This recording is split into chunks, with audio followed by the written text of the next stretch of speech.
Ladies and gentlemen, boys and girls, welcome back to Hollywood After Dark. It's March 13th, 2023. Today, my friends, will be a day that lives in absolute effing infamy. The Walt Disney Corporation has decided to take the fight to Reddit over Ant-Man 3 leaks. Folks, this is big. This is gonna get bloody. It's gonna get nasty. It's gonna be fucking fun. Also, we're going to be talking about John Wick Chapter 4 reviews are in. A whole bunch of stuff about The Last of Us, and just generally a good time, folks. Let's effing go.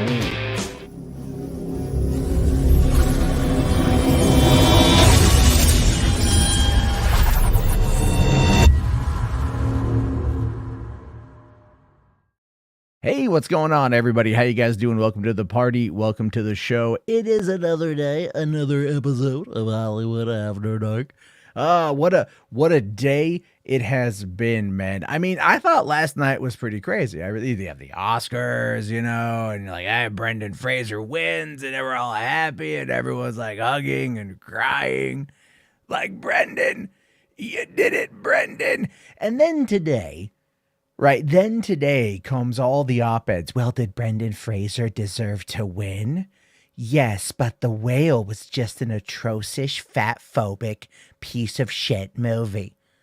Says the person who, doesn't understand what the fuck the movie's about, I guess. I mean, there's a lot. If you haven't seen The Whale, for one, you should. It's a good movie.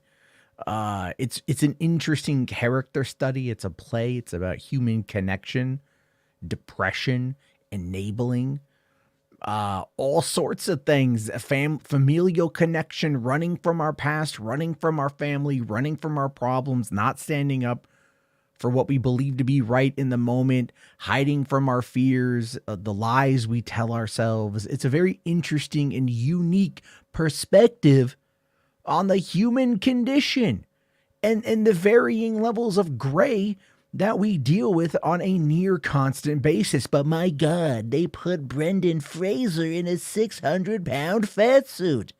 That's fat-phobic, folks. That's making fun of fat people. Well, listen, you fucking humorless bitches.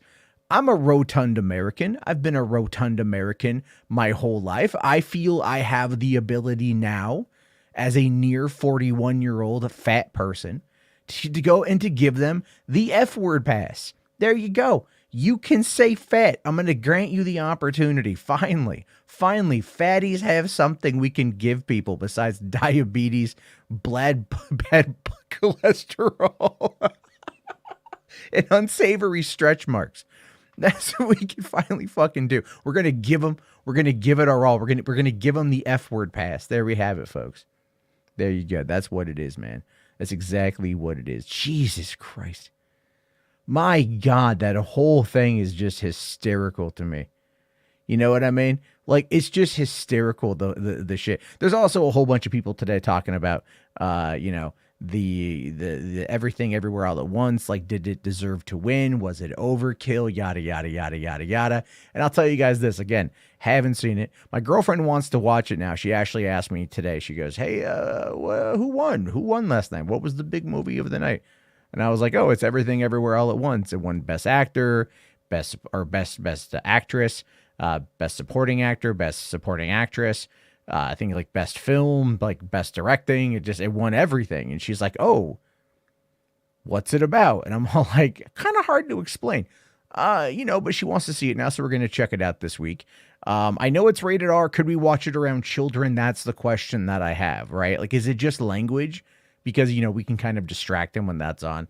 But if it's a lot of if it's the sexy stuff, that's hard to do. You know what I'm saying? It's hard to do. Like, if you're watching The Whale is R-rated for language, but the opening of the movie does feature a very brief look at two men riding the toboggan, if you know what I'm trying to say, right? They're really locked in. They're bobsledding it, if you know what I'm talking about, right?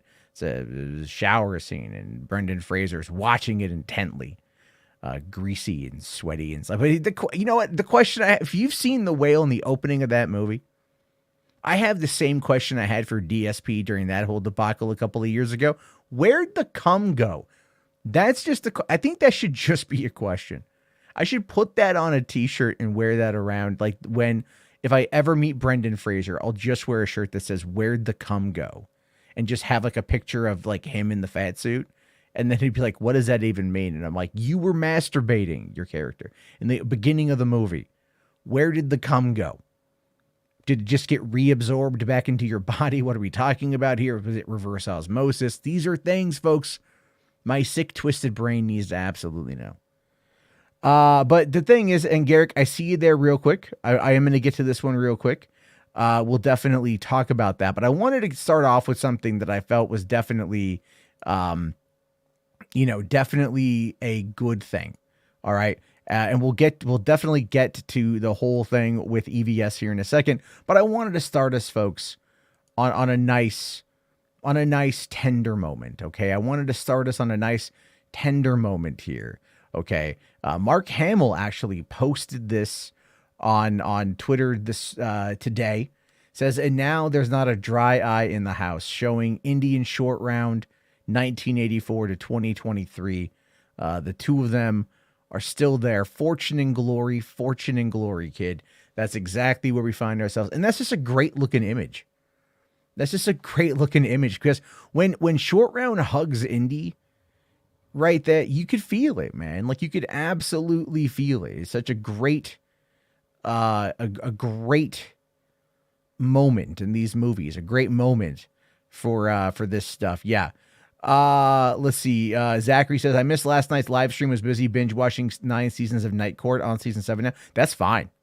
That's absolutely fine. Night Court makes the most amount of sense. I don't fault you for that.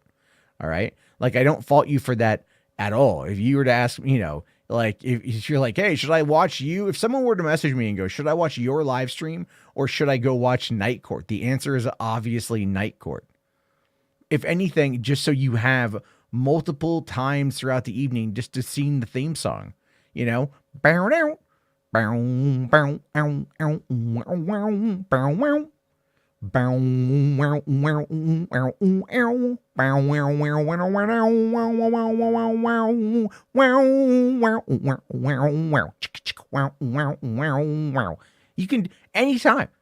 anytime do the Night Court theme song.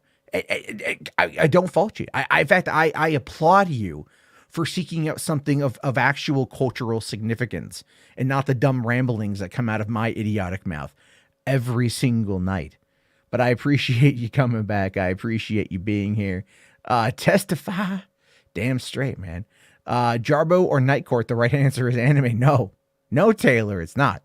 It's Night Court. Jess here says, "That sounds like a porno." I mean, kinda. Right? You tell me you wouldn't want to see John Larroquette get down with God, what was her name? There's I forget, man. I forget. Anyway, we do got yeah, real quick here, Garrick. I'll get to this one and then I'll get back to the old one there. Thank you, buddy. Best 90s Brendan Fraser movie: Encino Man, Airhead, George of the Jungle, Dudley Do-Right, Blast from the Past, or The Mummies. Here's the thing with that, man. The obvious answer is The Mummy. Okay, like we have to just kind of put that in a world of its own. It's in a collection all into itself. It is that movie is therapy to like so many people, right? So many people. And obviously, obviously that movie is great. I'm going to sit there and go, I'm going to go with Airheads. I think Airheads is a superior movie to everything else he did in the 90s. I do love Encino Man. All right. I do love George of the Jungle because that did have Shaggy's Boombastic in it. Never mind. And I've always had a thing for Leslie Mann, so there's that. Dudley Do-Right was kind of dumb, but Alicia Silverstone was in Blast from the Past. And so I have to like that. Plus Christopher Walken was in it as well. So yeah, I mean, there's good ones, but I'm going to definitely go with Airheads. All right. Because that movie is still infinitely quotable in a number of ways, right? Like, who'd win in a fight, Lemmy or God? Trick question, asshole. Lemmy is God. It was Harold fucking Ramis. And you have, like, look, Airheads had, okay, Brendan Fraser, Adam Sandler, Steve Buscemi, Chris Farley, all right, Michael Richards, before everything went crazy with him. Harold Ramis cameoed. Like, a ton of people were in, they were the Lone Ranger. Right? Like, whatever. It's such a good movie. Such a great film. Thank you for that, though, buddy. Yeah, I love those movies a lot. All right, so let's quickly talk about the EVS thing, because I know Garrick here did send me that image earlier tonight to take a look at. All right, so Ethan Van Sciver, who I do think secretly listens to this show, to be honest with you. I say that because, like, I think he thinks highly of me. I don't know, or at least he has, like, no distinguished hatred of me. So you had Elizabeth Olsen and you had Pedro Pascal, largely the two biggest stars from Disney Plus. Let's be fair. Let's be real. We can be honest with ourselves about that. And, he's on there. And so EVS just says, "Oh, this asshole. Thanks for standing behind Gina, you flabby coward." What did you want him to do? If he would have come out and supported Gina, people would have been like, "So you support the Republican claim that they are like the Jews in World War II? No, he's not going to fucking do that. He's not a fucking moron. He campaigned against children in cages. Jesus Christ. What a fucking asshole, right? What a fucking asshole. Upset that they were children that were literally put in fucking subhuman conditions, which is real, by the way. That actually really happened. And I think it's still happening. We just largely moved on as a society when both sides got it out of their system to complain about it. But of course, nothing gets done. Daylight savings time. That's what has me in a funk all goddamn day. This daylight savings time shit just F's me up. But whatever. What was Pedro to do, Ethan? What was Pedro to do? Right? He put out his political viewpoint. She put out her political viewpoint, was proven wrong time and time and time again. And then she ended up getting her ass told to shut the fuck up, as I'm assuming he did too. He shut the fuck up, because professionalism. Don't piss off your employer. Don't bite the hand that feeds you. And then she didn't. And they're like, all right, well, we're just not going to renew her contract. And then she decided to pal around with fucking, look, man, you want to know again, I say this, I mean this literally. What cracked me up the most about that entire endeavor is that she ran to Ben Shapiro with open arms, because Shapiro was like, hey, we can use you to get a leg up in the culture war, which I believe has largely backfired, considering the fact that Terror on the Prairie came out. No one really watched it. I know that Daily Wire Plus claims to have like 900,000 subscribers, but let's be realistic here. No one has talked about seeing Terror on the Prairie. It's just largely not in the conversation. I think people sought it out who were just curious about it, like myself. I gave it a fair shake. It was an all right movie. But that movie came out, went nowhere. My Son Hunter came out, went nowhere. Gina is apparently working on other movies with Daily Wire. No movement on that. All right? No movement on that whatsoever. And that goes to tell you something about a small organization like the Daily Wire that is trying to win the culture war against the woke leftist moralists. I mean, if you listen to Jordan Peterson, that's the kind of thing he says. And he, by the way, works for the Daily Wire. So no, you can't sit there and tell Pedro, you didn't stand behind Gina. Why the fuck would he? Why the fuck should he? Who the fuck fucking cares? Holy fucking ass ramming shit.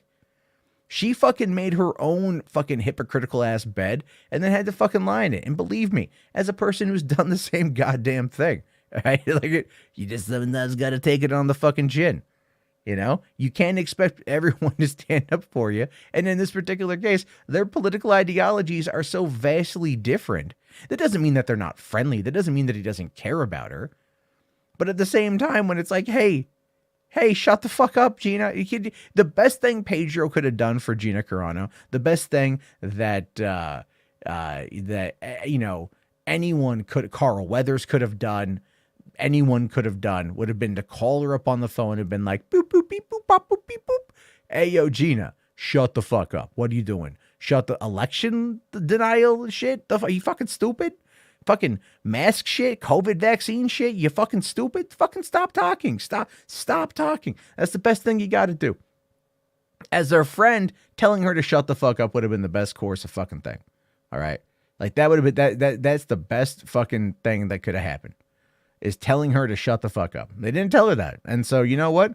Now she's stuck to the literal bottom basement bargain bin movies that you're going to find on Daily Wire.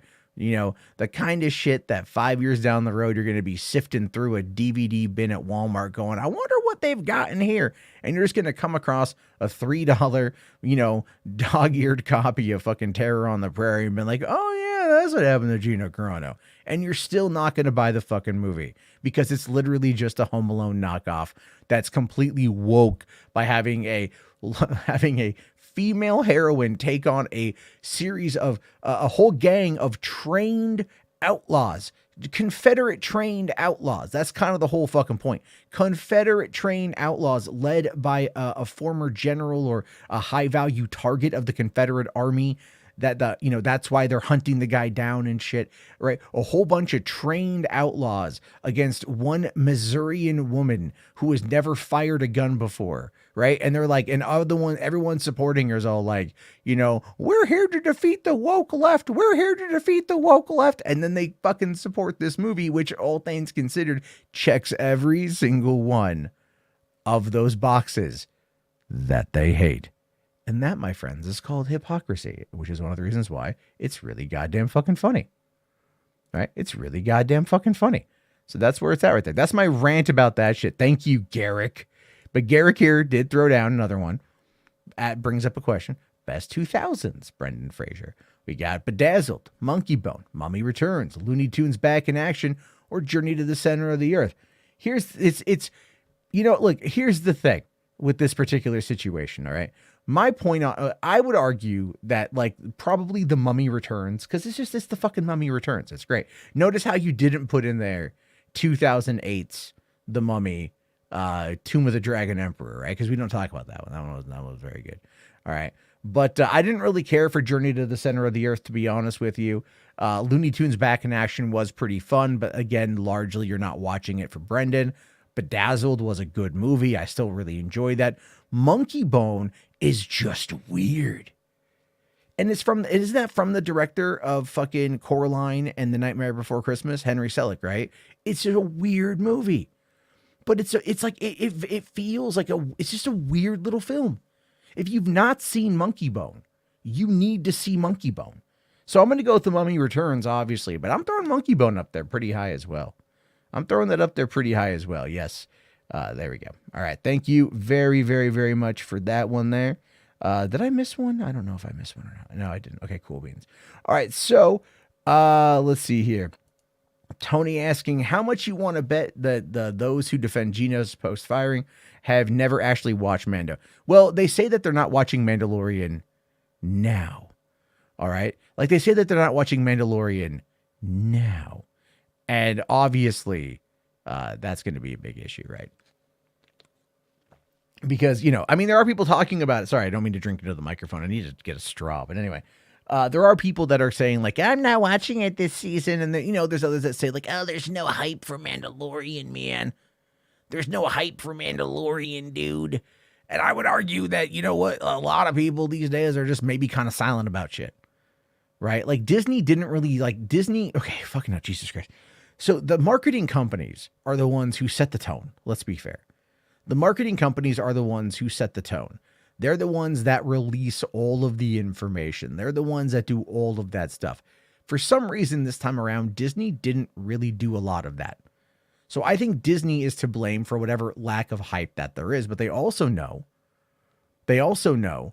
what's coming down the pipeline. And I do think, this is my weird take, but I do think that what they're working on is that they are working on whatever's going to be dropping at the end of the season, whatever the big thing is at the end of the season. That's what people are going to be talking about. Now, truth be told, that is not the best thing that they should do, because they should really focus on like the story of the Mandalorian. The Mandalorian very much is, in my opinion, the centerpiece of the Disney Plus ecosystem. And that is something that should not be simply overlooked or ignored or whatever. That being said, I don't know what they've got coming down the pipeline. All I know is that they apparently have a plan. Like season 4 of Mando has already been written. You have Jon Favreau saying that they want to do up to season 5, I think. Obviously, it's going to tie into the grander story of what's going to be told. And so that is what they've got to set up. And I think that this season is largely leading into that. So they're treating it like a bit of a slow burn. That being said, I have not seen many people talk about Mandalorian as much as they did in the past. But it's also a show that is coming up on being 4 years old. So that hype starts to die the fuck down. It's not that people don't watch. It's just that everyone's already watching. So there's really like, it's a different kind of hype. It's more internalized. There's not a lot of build up for it. You know what I mean? That's why some of those shows that live on, look at Game of Thrones, right? Look at Game of Thrones. Like Game of Thrones, the final season was fine. It was fine. Okay. Like I'm not saying it was great. It was fine. It was functional. It worked. But the only people that fucking talked about it were the ones that were fucking tearing it to shit over and over and over and over and over again. We are not predisposed to positivity.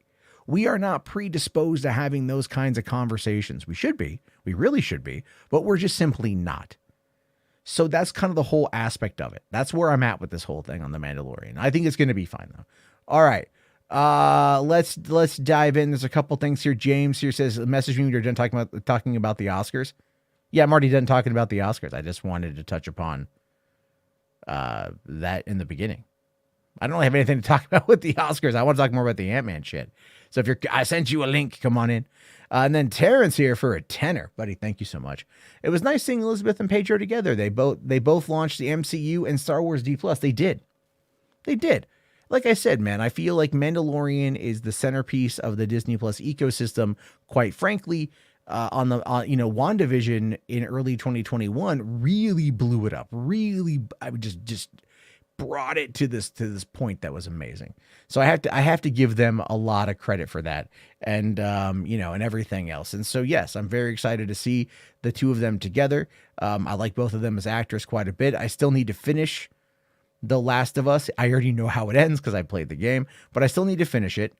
And there's one thing I gotta talk about this, right? I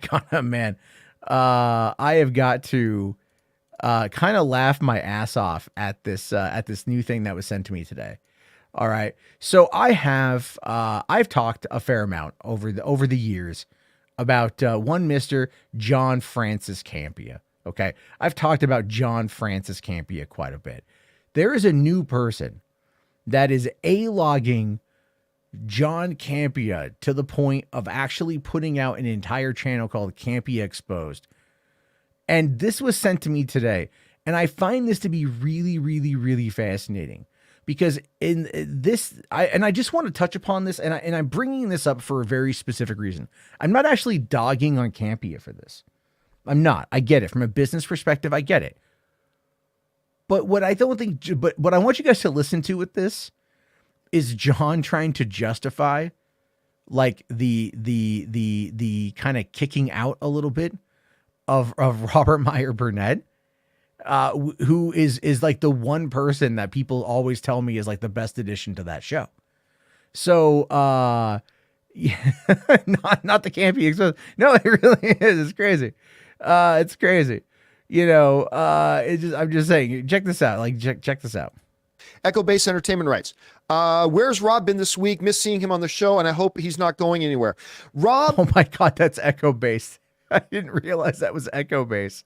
Pro-insurrectionist fucks. There's been a couple of changes. We already told our channel members this, but I'll tell you it as well.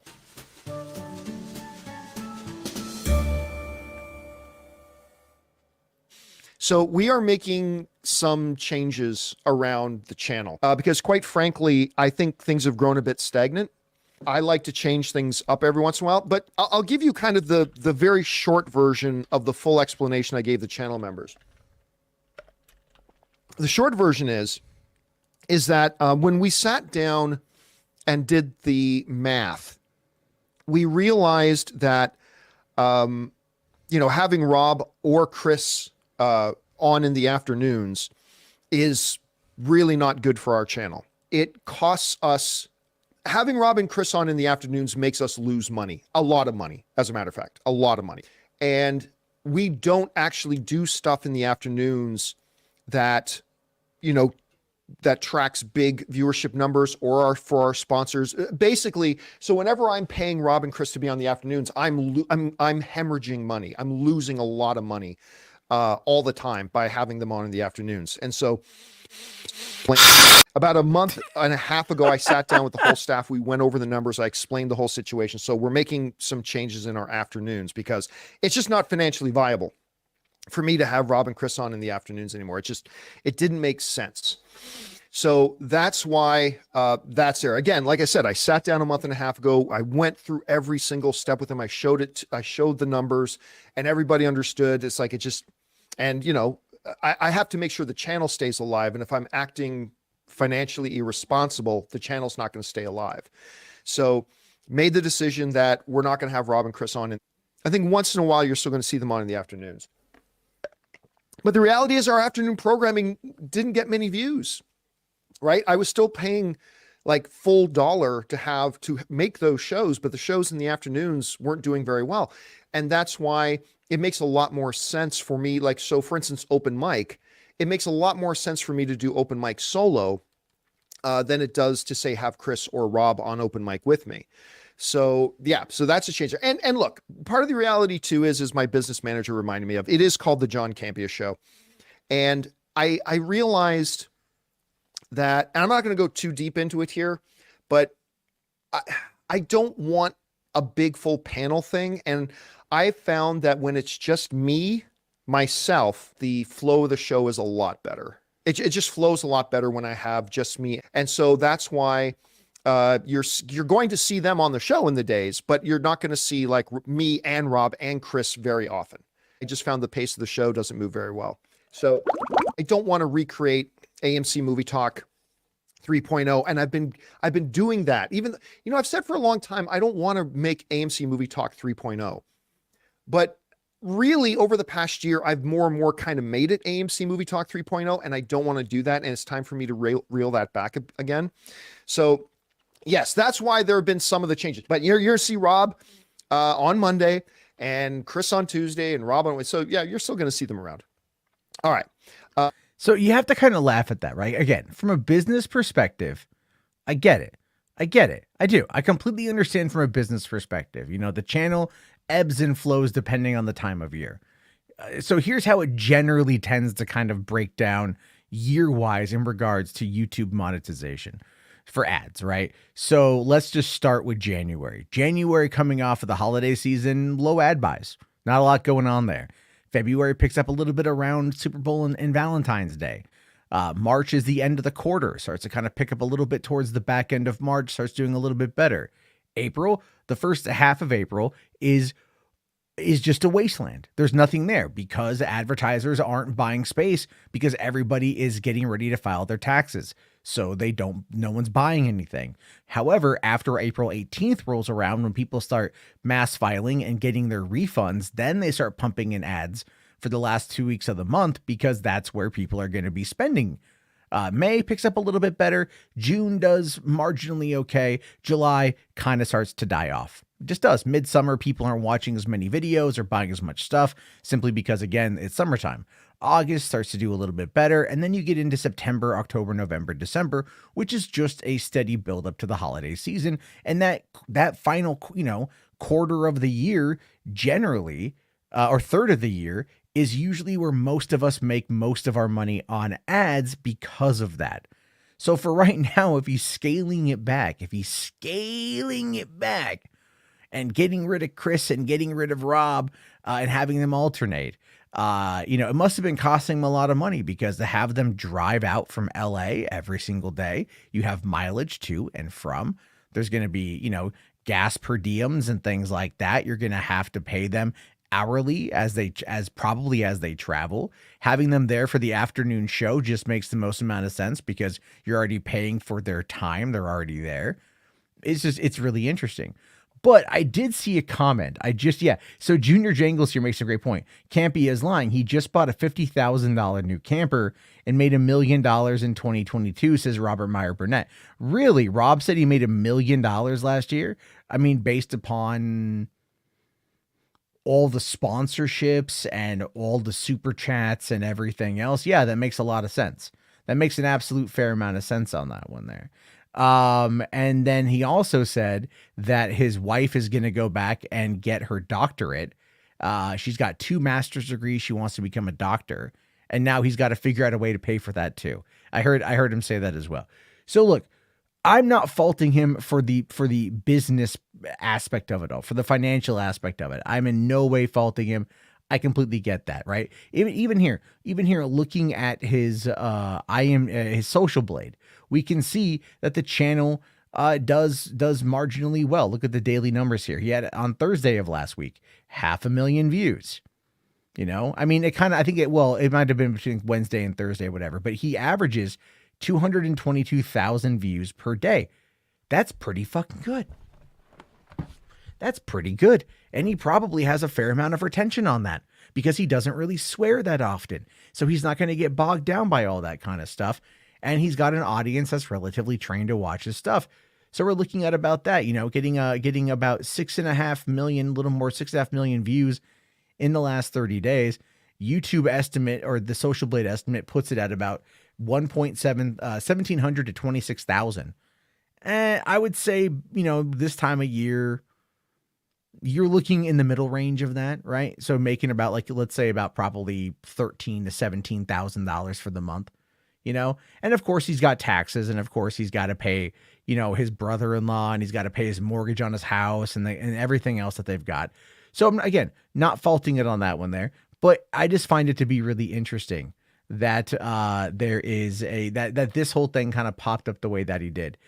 Junior Jangles here says he got rid of Chris and Rob because he's jealous the audience likes his co-hosts more than him. That's also possible, right? The fact that he says my business manager reminded me that it's the John Campea show. That, oh my God, that is, I mean, calm the fuck on, folks. What are you doing, Johnny boy?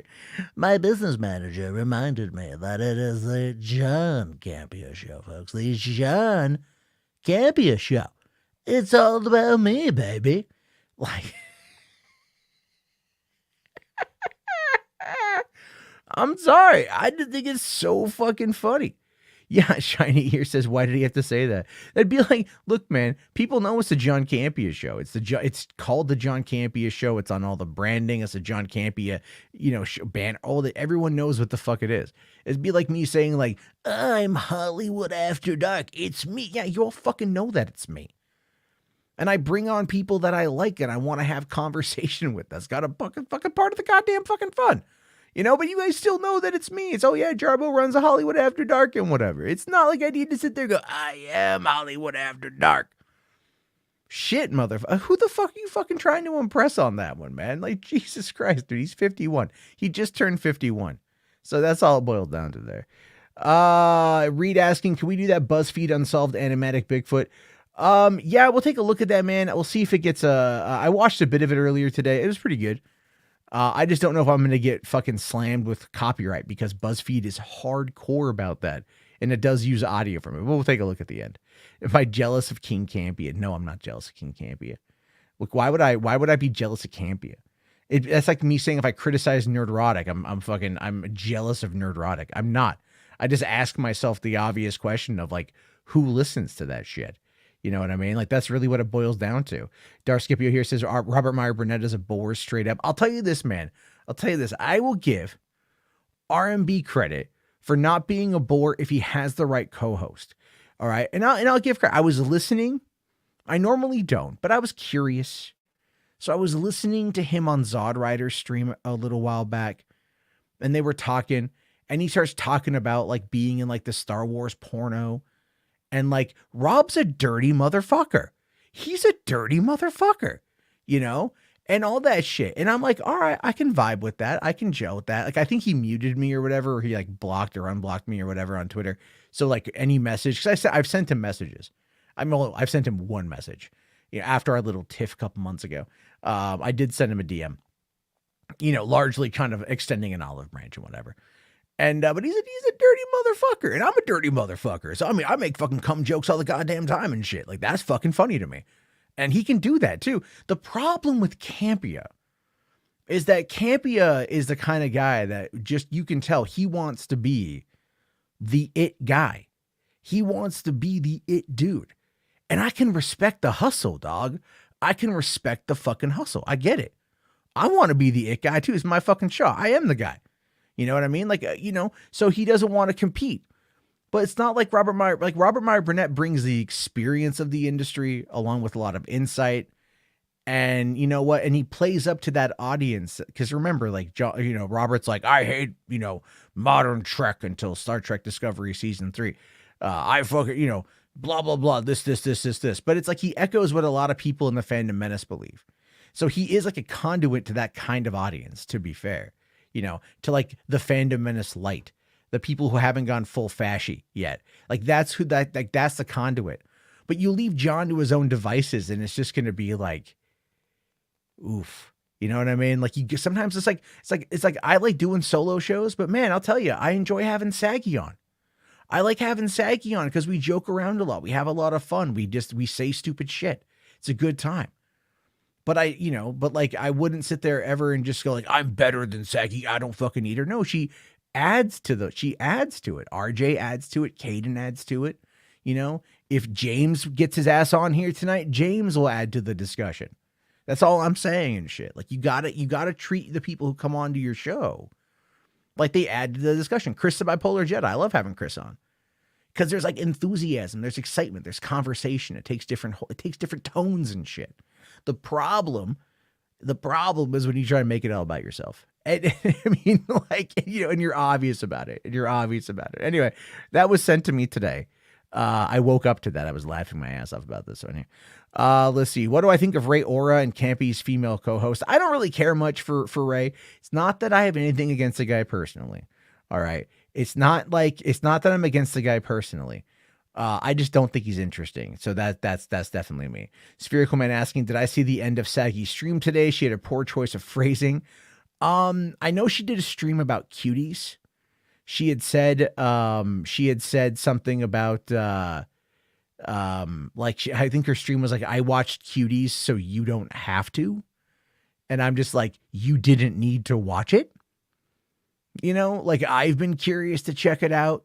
Just out of like out of a pure cinephile perspective, you know, like this is because, you know, it got picked for a reason. It had rave reviews out of Sundance for a reason. So I'm very curious about that. Right. And, you know, so that part kind of cracked me up. But I'm like, I don't want to watch cuties. I'm sorry. So, but I do give Saggy credit for at least like sticking it out and giving, you know, and trying to watch it. But again, it's like, it's not something I care to watch. But I also like, will I defend its right to exist? Yeah, because it's art. To somebody, it's art. It has a right to exist. Do I like it? No. Will I engage with it? No. It's like, do I think that it pushes some boundaries that are really kind of sketch and maybe shouldn't, you know? But yeah, I do. But at the same time, here's the way I look at it, right? People who are upset at that movie have been real fucking quiet about young girls cheerleading competitions for young girls. That shit's gross, in my opinion. That shit's fucking nasty, in my opinion. Because it does that is not a movie. That's real fucking life. It's championed and shit. Pardon the fucking mouth shit. It's championed. That shit's fucking applauded in parts of the country. Hardcore, red fucking deep territory. Trump 2024. We got to get our young girls out there cheerleading. Got to have fucking Spanx that say juicy on the butt. That shit's wrong. It's wrong to have that. It's wrong to do that.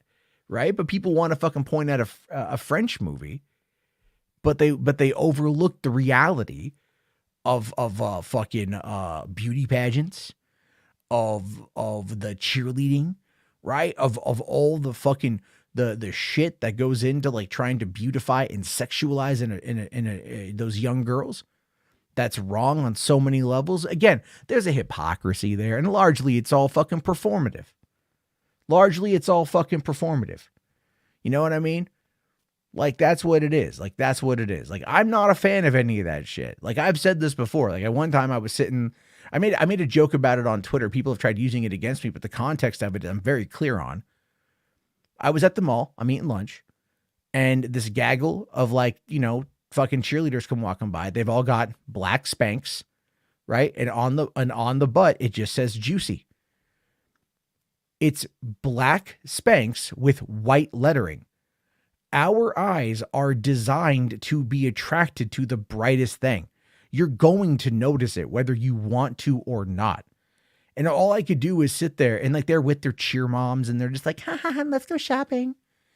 And I'm like, you're letting these girls walk around, literal like 12 to 13-year-old girls walking around with the word juicy plastered across their fucking ass. And you think this is okay. Like, you think this is okay. Like, no, you're literally like inviting people to check out the butt because it's words. They're going to look, they're going to read it. You know what I mean? Or and the other people are just going to stare. It's gross. It's gross. It's absolutely gross. I'm against that 100%.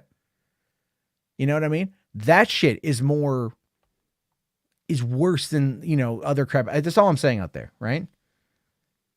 Yeah. Shiny here says, I need pants with juicy on the front. Yeah. Exactly. Rational here says, this reminds me of the Allison Rapp situation. Okay, no, that's a little bit different though.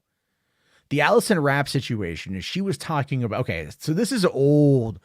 Allison, okay, I will go into the Allison Rapp thing right quick, and then H-Barts, I see your super buddy, we'll get to it. Again, thank you. So way back during the Gamergate days, all right, during the Gamergate days, there was a woman who worked for Nintendo Treehouse. Her name was Allison Rapp. Allison was very much against Gamergate. And the thing is, if you came out being against Gamergate and you were online and you worked in any capacity, whatever, people were going to dig into you. That's just how it goes. That's just across the board at this point. So they dug into her and they discovered that she had actually written a paper defending basically CP, animated CP out of Japan. And her argument for that, as if like, I know, right? Like, how could you write an argument for it? What she was referring to, and this is literally her intent. I'm not saying I agree with it, but this was her context. The context was, it should be allowed to exist, i.e. not illegal, because of the culture of Japan, as well as trying to deny the imperialistic, like, fucking conservative viewpoints of the West. She was arguing that drawn images of children should be allowed under Japanese law as a way to say fuck you to American imperialism. Now, don't get me wrong. I'm all for saying fuck you to American imperialism, and I live in America. But I'm all like, also, okay. I mean, like, it's a bit extreme, you know, maybe not lead with that. Maybe we can argue against that, because I know that stigma exists in the anime community, right? There's like a lot of people out there that think that anime is a gateway to child pornography, you know, and that is something that I don't believe is accurate. I don't believe is true. Now, anyone out there who tries to defend Loli or Shota to me is going to end up getting a block. I'm sorry. It's gross. It's wrong. I don't care who you are. I'm sorry. Drawn images of children in sexually explicit situations is not something I support. I mean, like, and that's the thing, is like, as far as like freedom of speech and freedom of expression go, that's a gray area for me. That's a very gray area for me. That's a gray area for a lot of people. In fact, it's not even a gray area for a lot of people. It's a flat out like red area. You don't go there.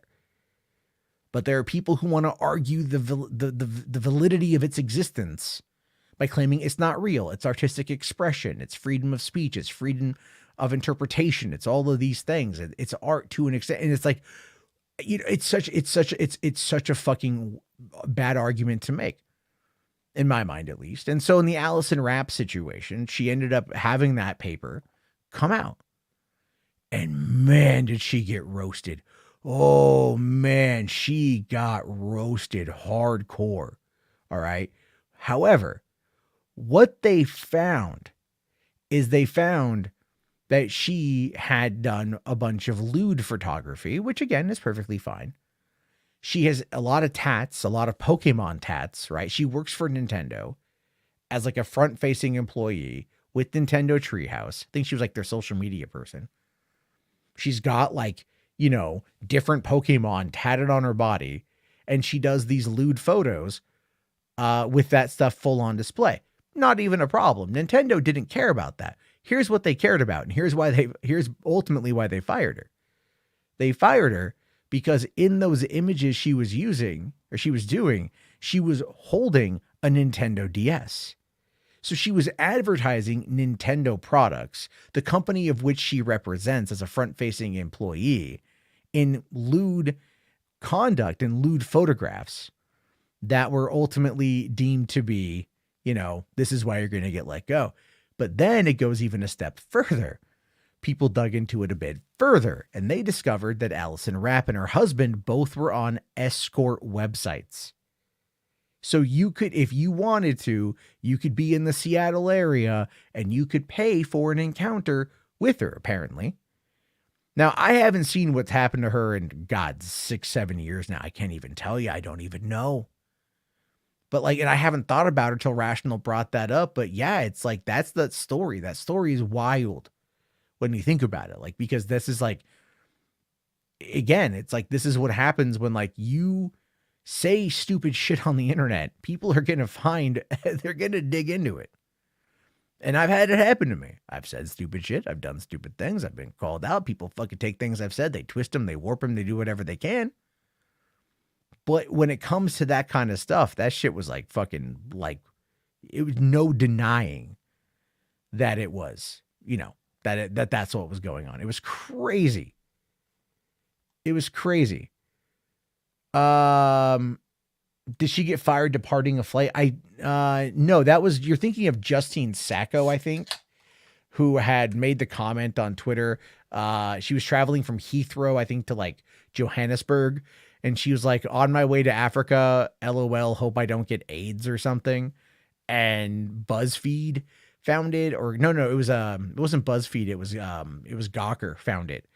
And man, over the course of the next like 12 hours, they just summarily destroyed her life. Like her phone was off during that time. And like there was even a website called whereisjustine.com that was tracking her flight. And in the process of tracking the flight, they got her fired from her job. She was traveling to South Africa for work. They got her fired from her job. They tore into her socials. They tore apart her entire life. And she had no idea it was happening. So when she landed the plane and she got off the plane and checked her phone, her entire life fell apart.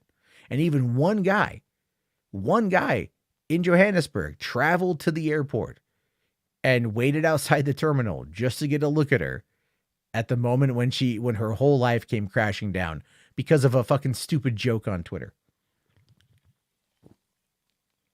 Yeah. We live in a weird thing. Mo here says her brain was off when she made that tweet. Dude, 100%. There's so many stupid jokes that I don't even bother making. Eric here asking, do you remember the Joseph Kony thing? Was that real? Joseph Kony? Yeah, it was that. So the whole thing with Joseph Kony, the Invisible Children thing, like the Invisible Children documentary, the very first one, like they're located out of El Cajon, California. I lived in Lakeside, California, the next city. You know, like we all knew who they were. And at first everyone was like really cool with it. Cause like, oh, hey, these guys are going to Uganda and they're trying to like raise awareness about these kids who have like, that are always in fear of being kidnapped by paramilitary forces and being sold into sex slavery and all this shit and having to like become child soldiers. I mean, it's a fucking terrible thing. It's a really good documentary. It's kind of like these three guys like they raised money from their church to like travel to Africa to like do mission work, but they shot this documentary instead and it just kind of blew up. They do all this activism stuff. And then they did the Coney 2012, and that's now 11 years old this month. And the whole thing was crazy because it was largely misleading. Like they were like trying to call out Joseph Coney, who was inactive and in another country. But they were also really trying to do it as a way to bring in more financing to fund their endeavors. And I mean, Oprah herself gave them like $2 million, And then, of course, the popularity. You have to understand, Coney 2012, in regards to virality, hit in 2012 when that dropped. It hit like 100 million views in the first like couple days or something. That was unheard of back then. That was unheard of back then. Back then, if you got 1,000 views on a video, like generally speaking, you were doing pretty good. All right. But 100 million, unheard of. And this is just worldwide recognition right off the bat. And I think it was Wavy Web Surf did a video recently about people like living memes. And he talked about Jason Russell, the guy in charge of Invisible Children, talked about the breakdown where he like was on like sleeping pills and was just completely overwhelmed. And that's when he was caught wandering around San Diego jacking it. And he talked about all that, but he failed to mention South Park jacking it in San Diego, which was that was the big thing to come out of that. And I kind of give him credit for not mentioning that, because if he didn't mention that, a lot of people who probably heard that don't know the context. Don't know, jacking it in San Diego, right? They don't know the context of that. And this guy's got like, these videos are going to get like 1 million views. So he's kind of like doing him a bit of a favor by not mentioning that aspect of it.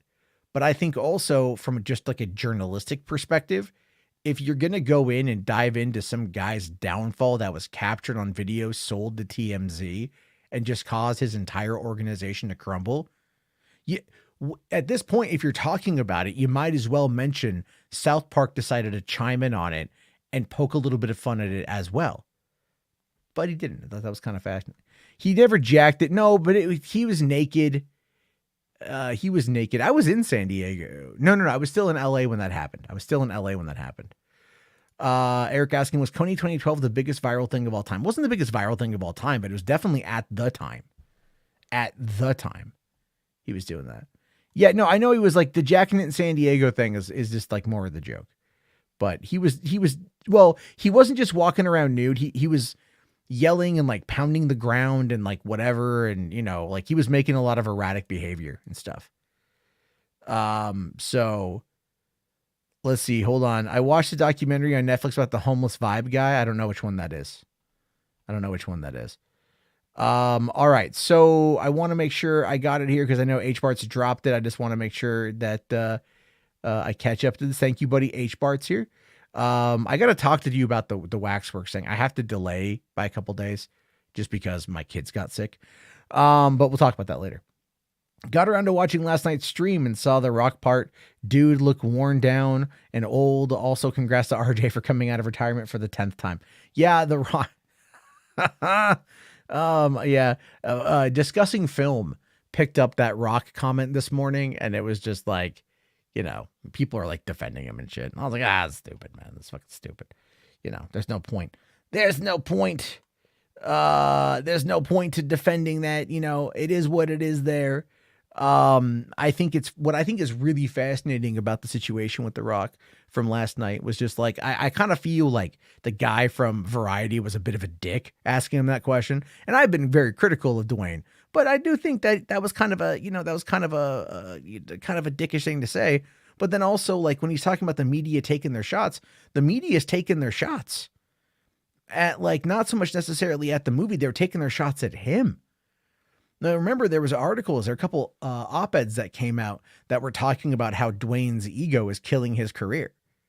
And that's largely what they're talking about because like, that's what it boils down to. But again, a lot of people He'll never fully acknowledge that. He'll never truly acknowledge that. But he doesn't have to, I guess. He makes 20 million a picture. Like, what the fuck do we know, right?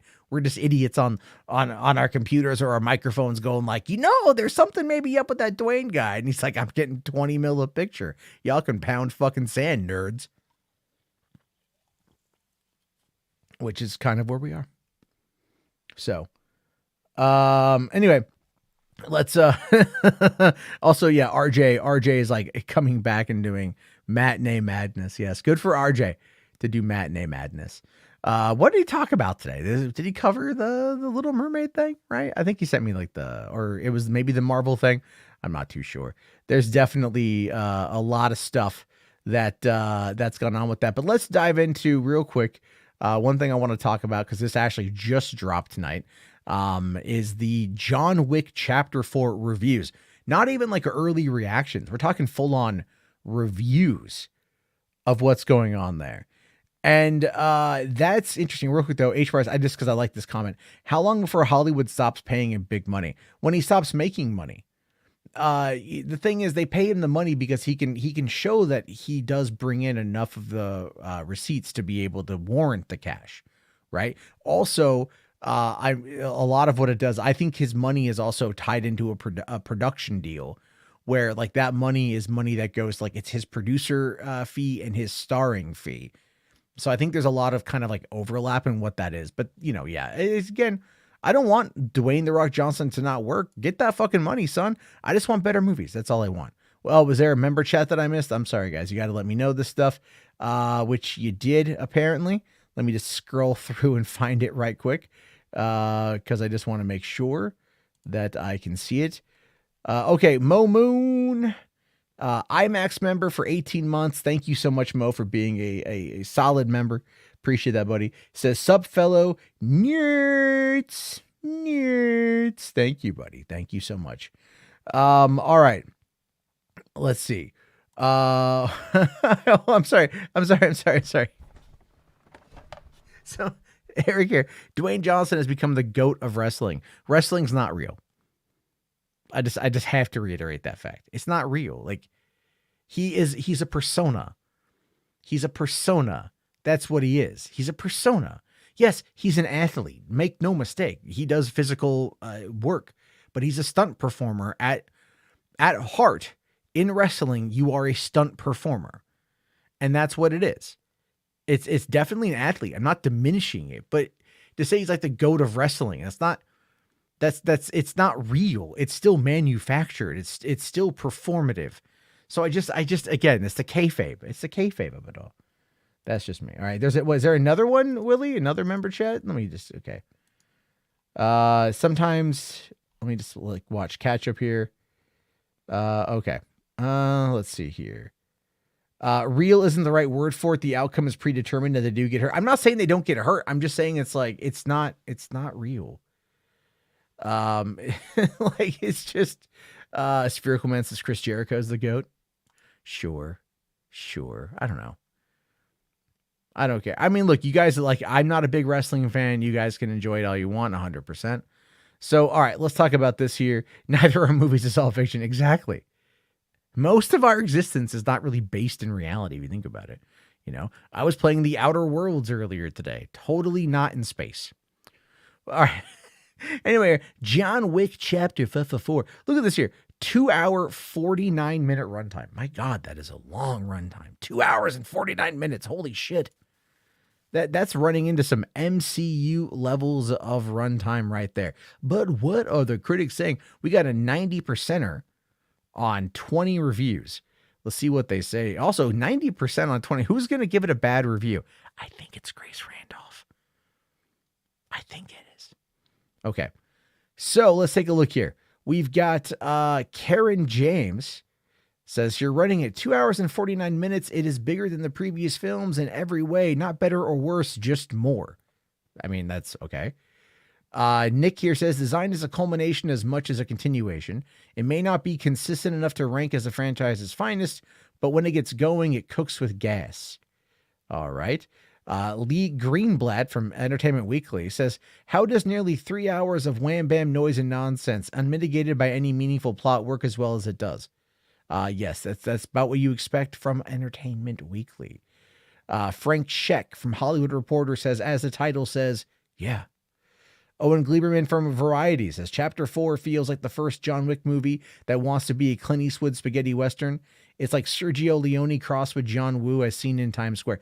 That's a very interesting and very, very descriptive way of approaching it. And I give credit for that. I really do give credit for that one right there. It says that it wants to be a Sergio, like a Clint Eastwood spaghetti western.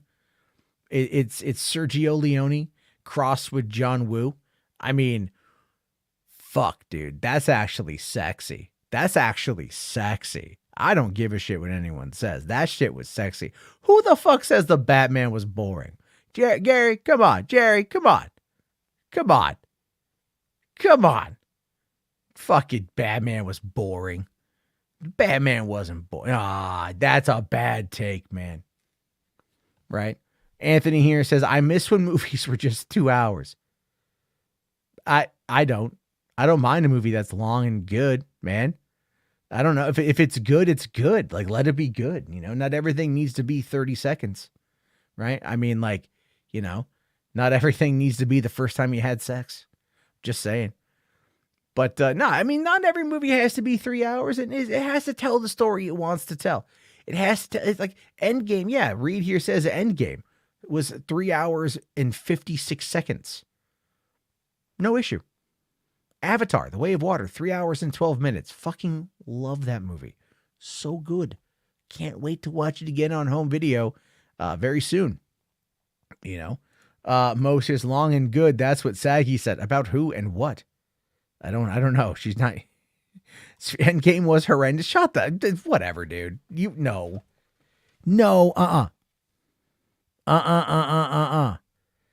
Rational here says Zack Snyder's Justice League was 4 hours and it was epic. Very much so. Anthony here says the Batman could have been 20 minutes shorter.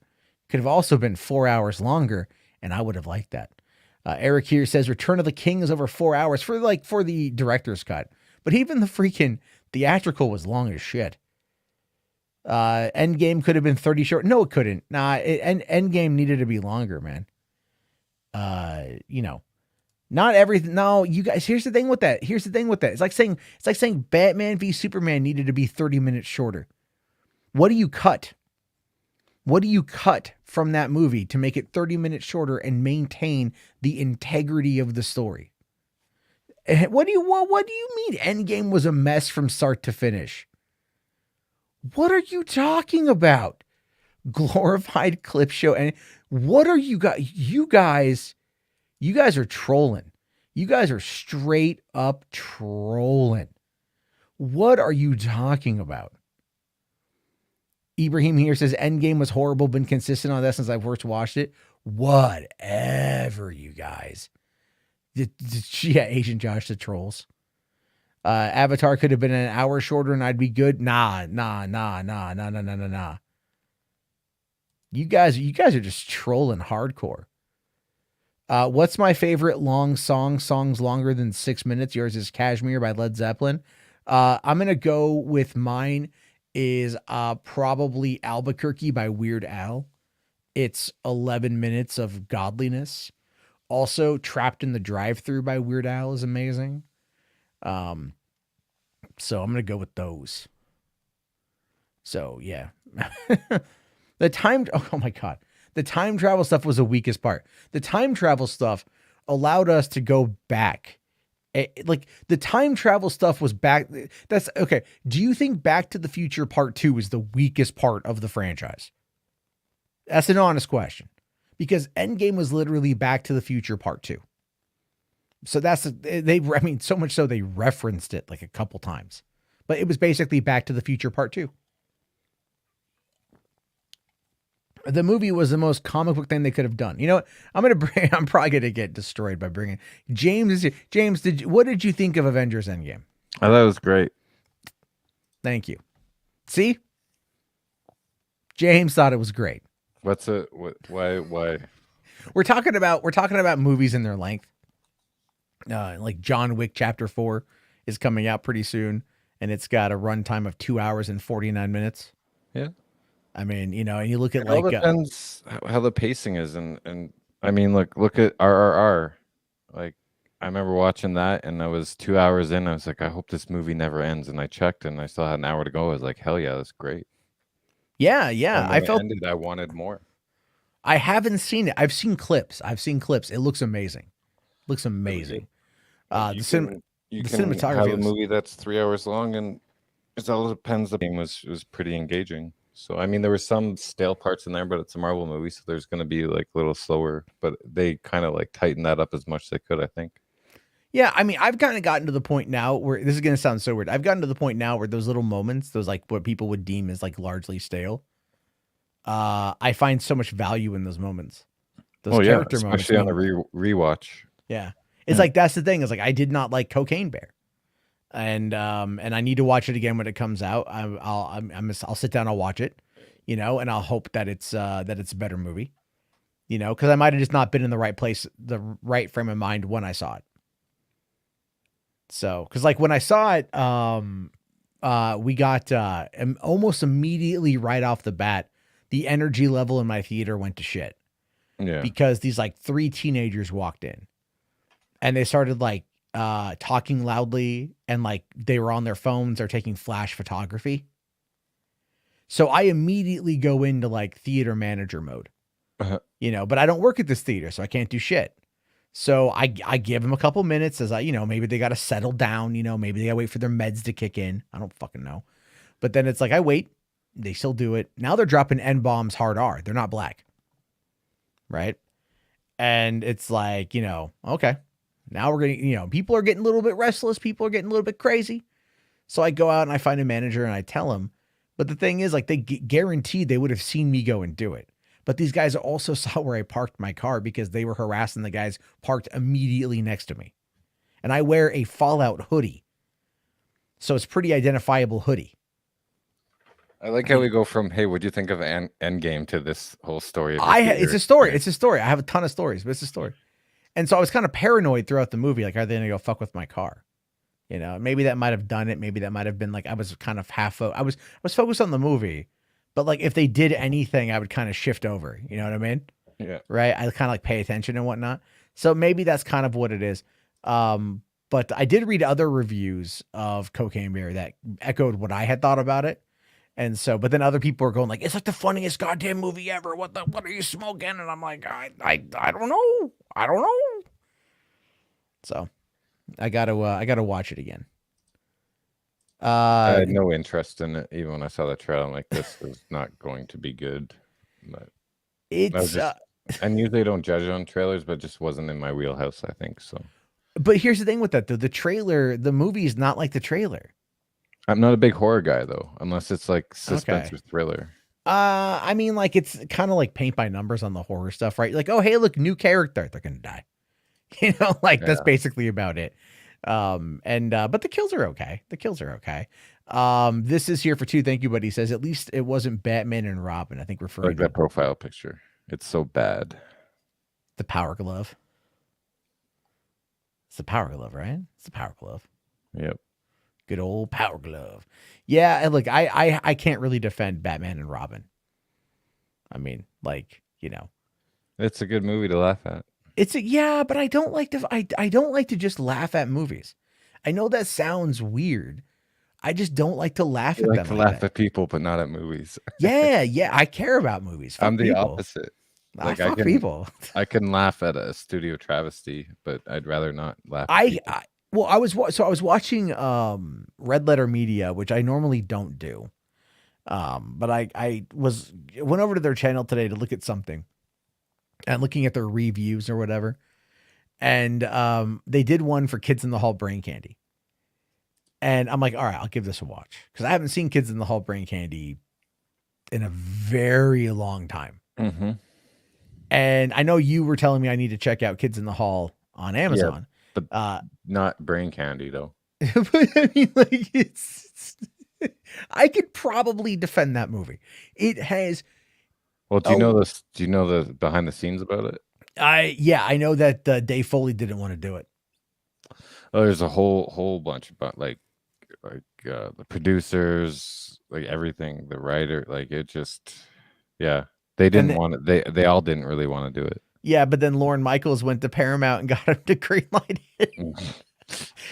And if anything, no one can say that Lorne Michaels does not have a sense of humor. Like, at no point in time can you say that Lorne Michaels does not care.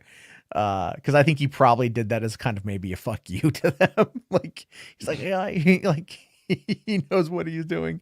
But again, it's like I'm watching this conversation between these two guys talk about about brain candy and stuff, and I'm like just enjoying the conversation. And listening to it, it's like, yeah, the movie. I remember enjoying the movie when it came out.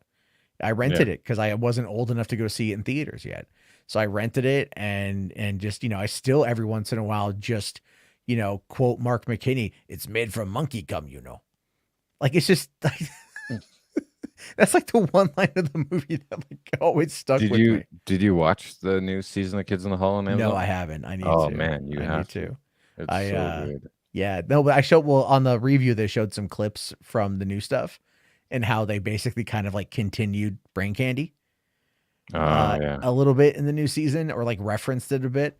And so I'm like, okay, cool. So that gives me reason to go back. But again, it's one of those things where it's like, I tell you this is the thing. The really interesting fact that they brought up in the video was that the director of Brain Candy was the same person who did National Lampoon's Senior Trip. Right. And then when they're talking about National Lampoon's Senior Trip, because they go off in this whole thing about it, is that they don't mention that the lead actor in that movie is Jeremy Renner. And Tara Strong, the voice of Miss Minutes and Harley Quinn and, tons of characters, she was in the movie as well. Nice. And Kevin McDonald's in the movie. Yeah. It's just like, and it's such a we have Kevin McDonald and Dave Foley in Sky High as well. That's true. And then Kevin and also Galaxy Quest. He's in Galaxy Quest as well. When I watched Galaxy Quest for the first time and it opens and he's the one hosting the panel at the thing, I was just like, I went, hey, it's Kevin McDonald. This movie just got instantly better. Yep. And even though it was only a little bit in that movie.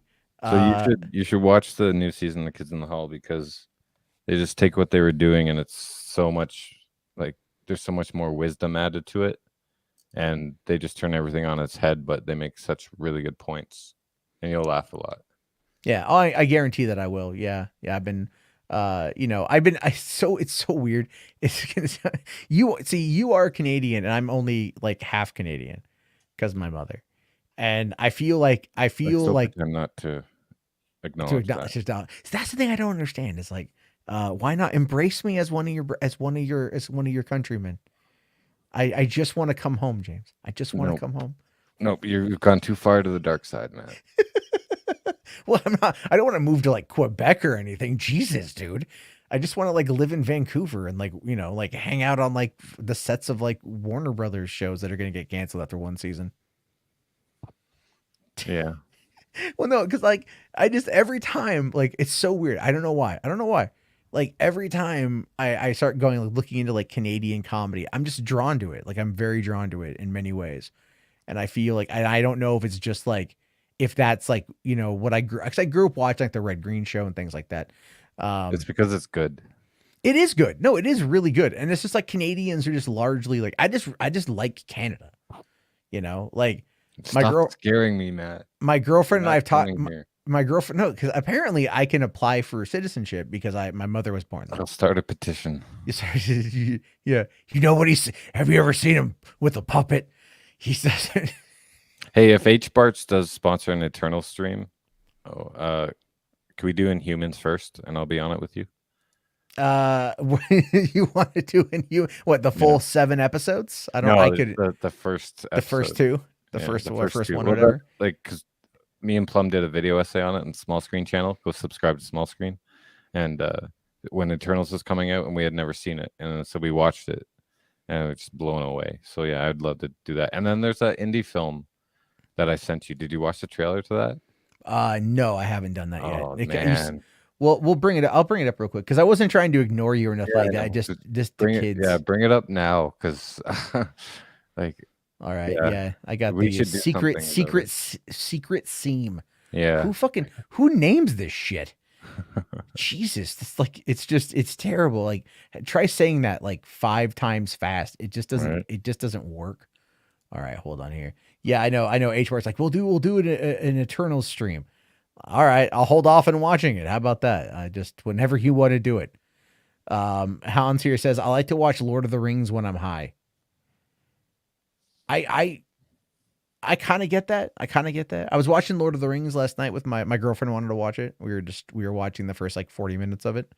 And like I forgot how good that is. Cuz I hadn't seen it in like a long time. And then even my 5-year-old is just we're watching like the whole party scene in the Shire and she just goes, "This is my favorite movie of all time." And I'm like, "You'll probably say that when you're older, but as soon as the Nazgul showed up, she was like, "I'm out." It's too much. It's too much. All right, so here is the trailer. This is for a movie called Secret Seam. SEAM. I don't know what to expect. Yeah, there we go.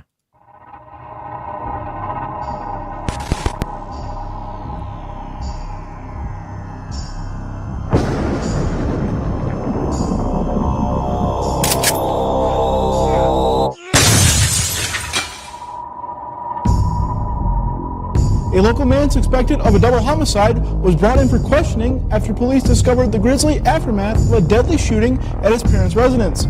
His stepfather, Samuel MacArthur, was found dead at the scene. His mother is still missing and presumed dead. Tick tock, kid. You need to find out what's going on in that drive ASAP. What you brought me is a myth. The secret seam is a rip in the fabric of our universe that can only be seen from a very specific location at a very specific angle. You have to be looking at it just right, or else you'll miss it.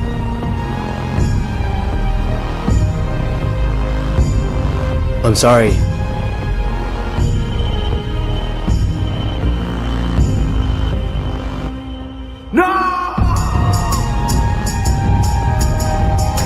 You don't know what you're dealing with. You will not stand in the way of my resolve, Mr. Child. Be careful what you wish for, Mr. Child. The secrets of which you seek aren't for the faint of heart. Go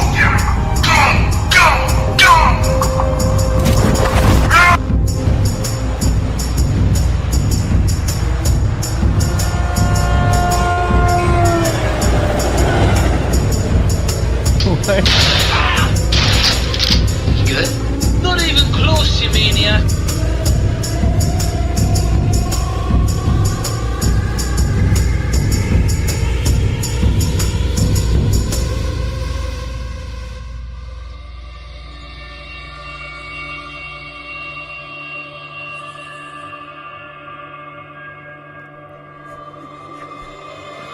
So I think the whole budget went into that end card logo there. What in the fuck? See, I don't even think it'll be like so bad it's good like Neil Breen. You know? That's not yeah. I mean, I've never seen a Neil Breen movie. But like I do know that there's like a lot of like it's a very specific thing. And I get that, like I get that, but my God, what was that? Right?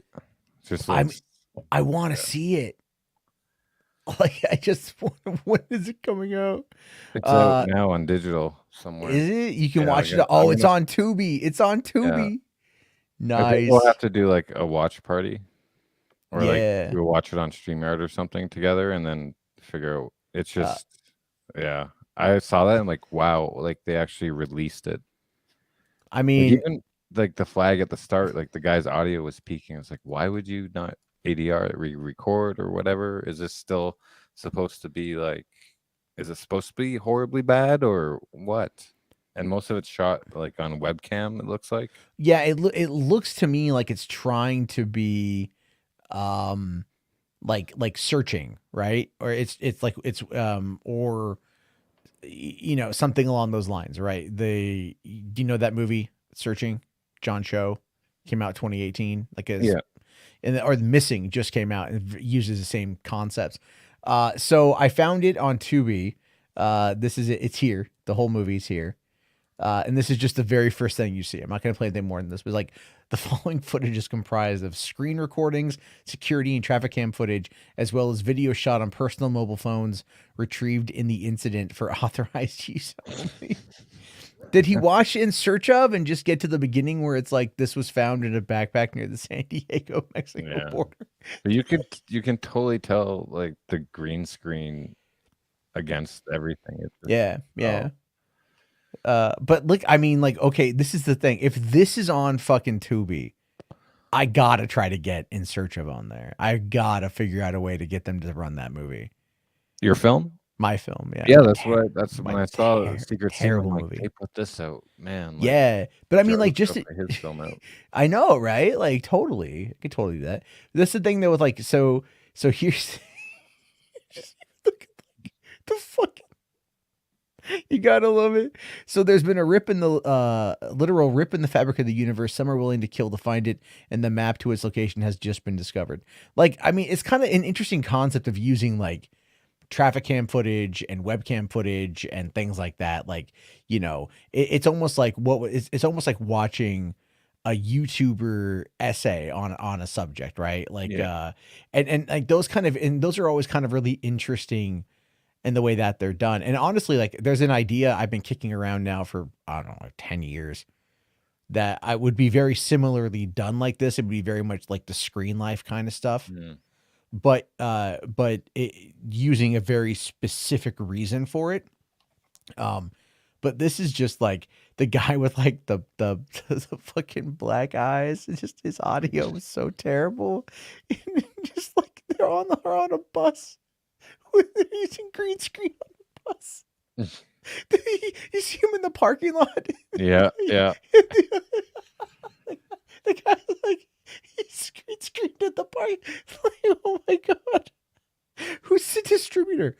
Hold on, let me take a look here on IMDb to see if I can find the distributor. Okay. There's no reviews either. It just says warning spoilers. Oh wait, there's a review. This is the ultimate low-budget film. The plot was different and might have created interest in the characters and effects if the effects were better. The entire film was shot from computer on camera phones. Would have been nice if these guys knew some babes who wanted to be in a movie. Well, I mean, like that's very accurate, actually. But according to IMDb, it was shot in Alpena, Michigan. Parts of it, at least. It was released 2 months ago. Wherever the fuck. There's actually a website for it. Whatisthesecretseam.com. This is the website. Oh my god. Nice. Like, they even had a countdown timer to it. Just like, I mean, is he the main star of the movie too? I believe so, yeah. Yeah, let's see here. He was born in February 16th, 1988 in Mishawaka, Indiana. He grew up with two older brothers that loved movies, one day aspiring to make his own. Throughout his childhood, he made home movies with his brothers, and his love for film only grew from there on. He studied drama in high school, landing him a leading role in the high school production of Sleeping Beauty. After graduation, he spent some time studying video, photography, and sound in college. Today, he lives in Michigan. In his free time, he loves to be a husband and father to his two sons while managing his YouTube channel, Interpreting the Stars, where he is a self-proclaimed film critic. Now that, okay. Oh. Now we're going down the rabbit hole what here. Interpreting the Stars was, because I looked up on his IMDb and he's a writer for it. So Interpreting the Stars is a channel with 1,000 subscribers. Can you click about? How long has it been up for? It has been around since 2016. Okay. So, you know, he's been around for a while. You know, just 4 hours ago, talked about Quantum Leap. Okay. So he's apparently, you know, been covering that. A lot of people liked it. Talked about Doctor Strange and missing. See, the missing. does a narrative analysis of Back to the Future and stuff. Like these I mean, look, my thumbnail game ain't great, but like his, oh look, the whole movie is up here. You can watch the whole movie. Nice. Oh man, I look you- again. I'm not gonna fault this Can you guy. go back to his videos? Yeah, I can. And go by popular. See what the most popular. one is. Yeah. Let's see what that is most popular. He reviewed The Beyond. And that got 19,000 views, right? And this trailer for the first film got 14K. That's good. Wow. Yeah. Like, where was that at though? Like, where did he post it? That got the whole thing. He see what 3 years ago he reviewed Kill Bill: The Whole Bloody Affair. I think it's screened somewhere or something like that.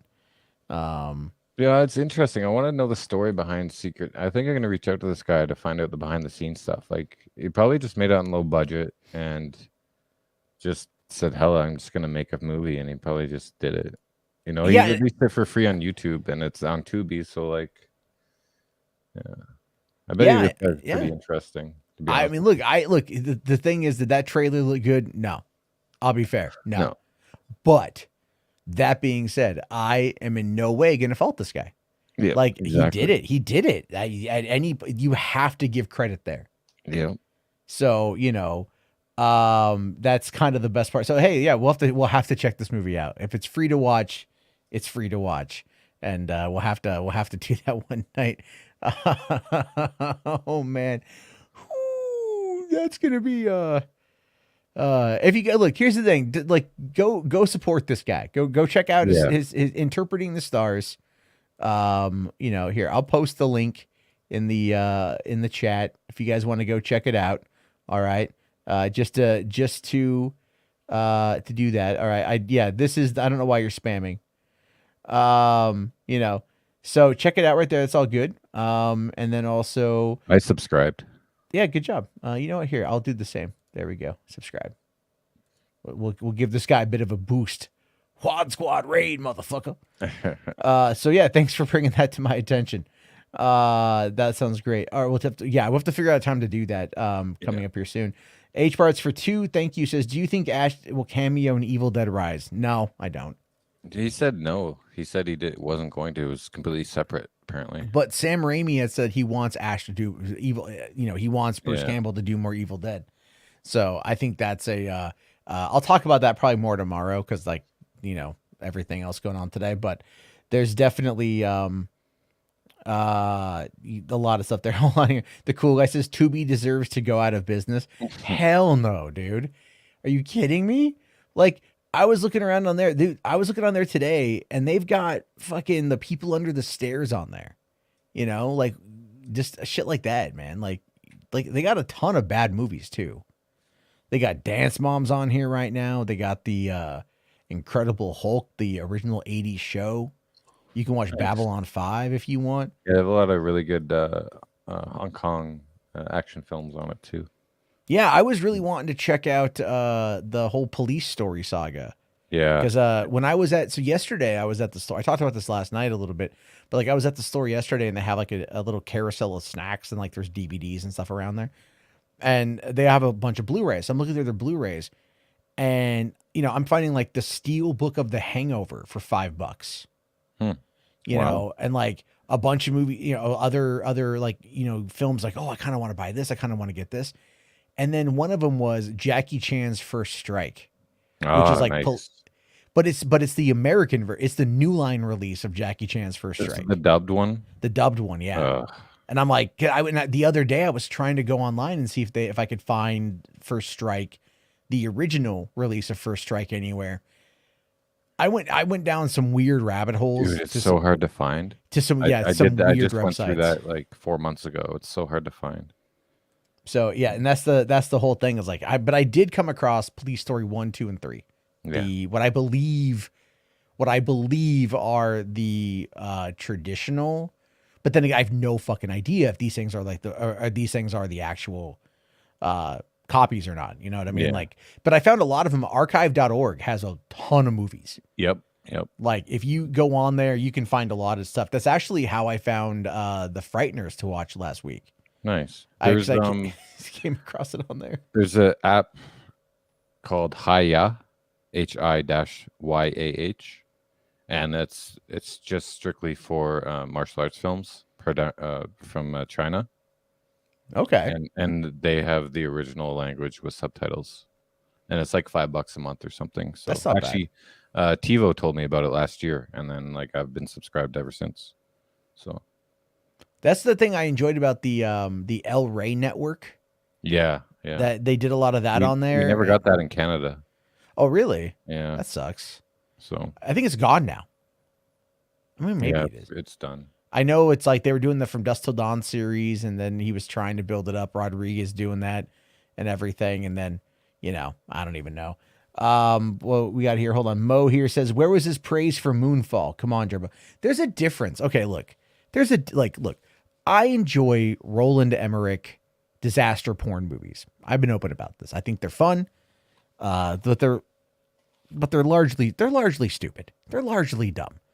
And that's kind of the point. You turn your brain off, you watch this German guy just destroy the world multiple times. It's like, all right, it's cool. But Moonfall was a movie uniquely interesting for just being like, it's like $150 million independent movie, basically. Mm-hmm. And it was just like, what killed the movie for me was that the last line, like one of the last lines in the movie. I haven't seen it. It's so bad. Like can I spoil it for you? Do you care? That's fine. Okay. Like I've talked about it before. The movie's like 2 years old or a year old at least. Go see it. Trust me. I'm not you. Okay. So like the guy who plays Sam in Oh wait, is this a space astronaut film? It's the one where like the moon is crashing into the earth. Patrick Wilson, Halle Berry. Yeah, you know what? I think I will watch this. Okay, so don't spoil it. But I am gonna take off because Edward's sick and I gotta assign some articles. Oh, okay. But, tell him to get better. He just messaged me, so it'll just be me and Sean on the live stream tomorrow. But I wanted to say three things. One, Ant-Man felt like a demo reel for Peyton Reed. Like, hey, look what I can do. Here, this is my Star Wars bit. Here, this is my Goonies bit, And I think it just seemed like a giant demo reel for me. I enjoyed it, though. Have you seen Operation Fortune? Operation Fortune, that's Jackie Chan, right? No, that's Guy Ritchie. Oh, Guy Ritchie, the new one. No, I haven't. I want to, though. To me, I was a bit disappointed. I'm not going to give you any spoilers, but I'll just give you quickly what I think about it. To me, it seems like that's his directing demo reel for Mission Impossible movies, or Bond or whatever. Okay. Okay. But a low budget directing demo reel. Like STX gave him so much money. He's like, okay, this is the only amount of sweeping shots I can do. And the character seemed very hollow. So I was disappointed in that film because I was looking forward to it for a long time. Yeah. And the third thing is Saggy Melons came on to the Small Screen Live last week. She finally found it. And it was good. She left a super chat. It was really nice for her. She didn't have to do that. But then she said I had a face for radio, which is hilarious. Because that just totally reminded me of the expectation versus reality tweet you put out.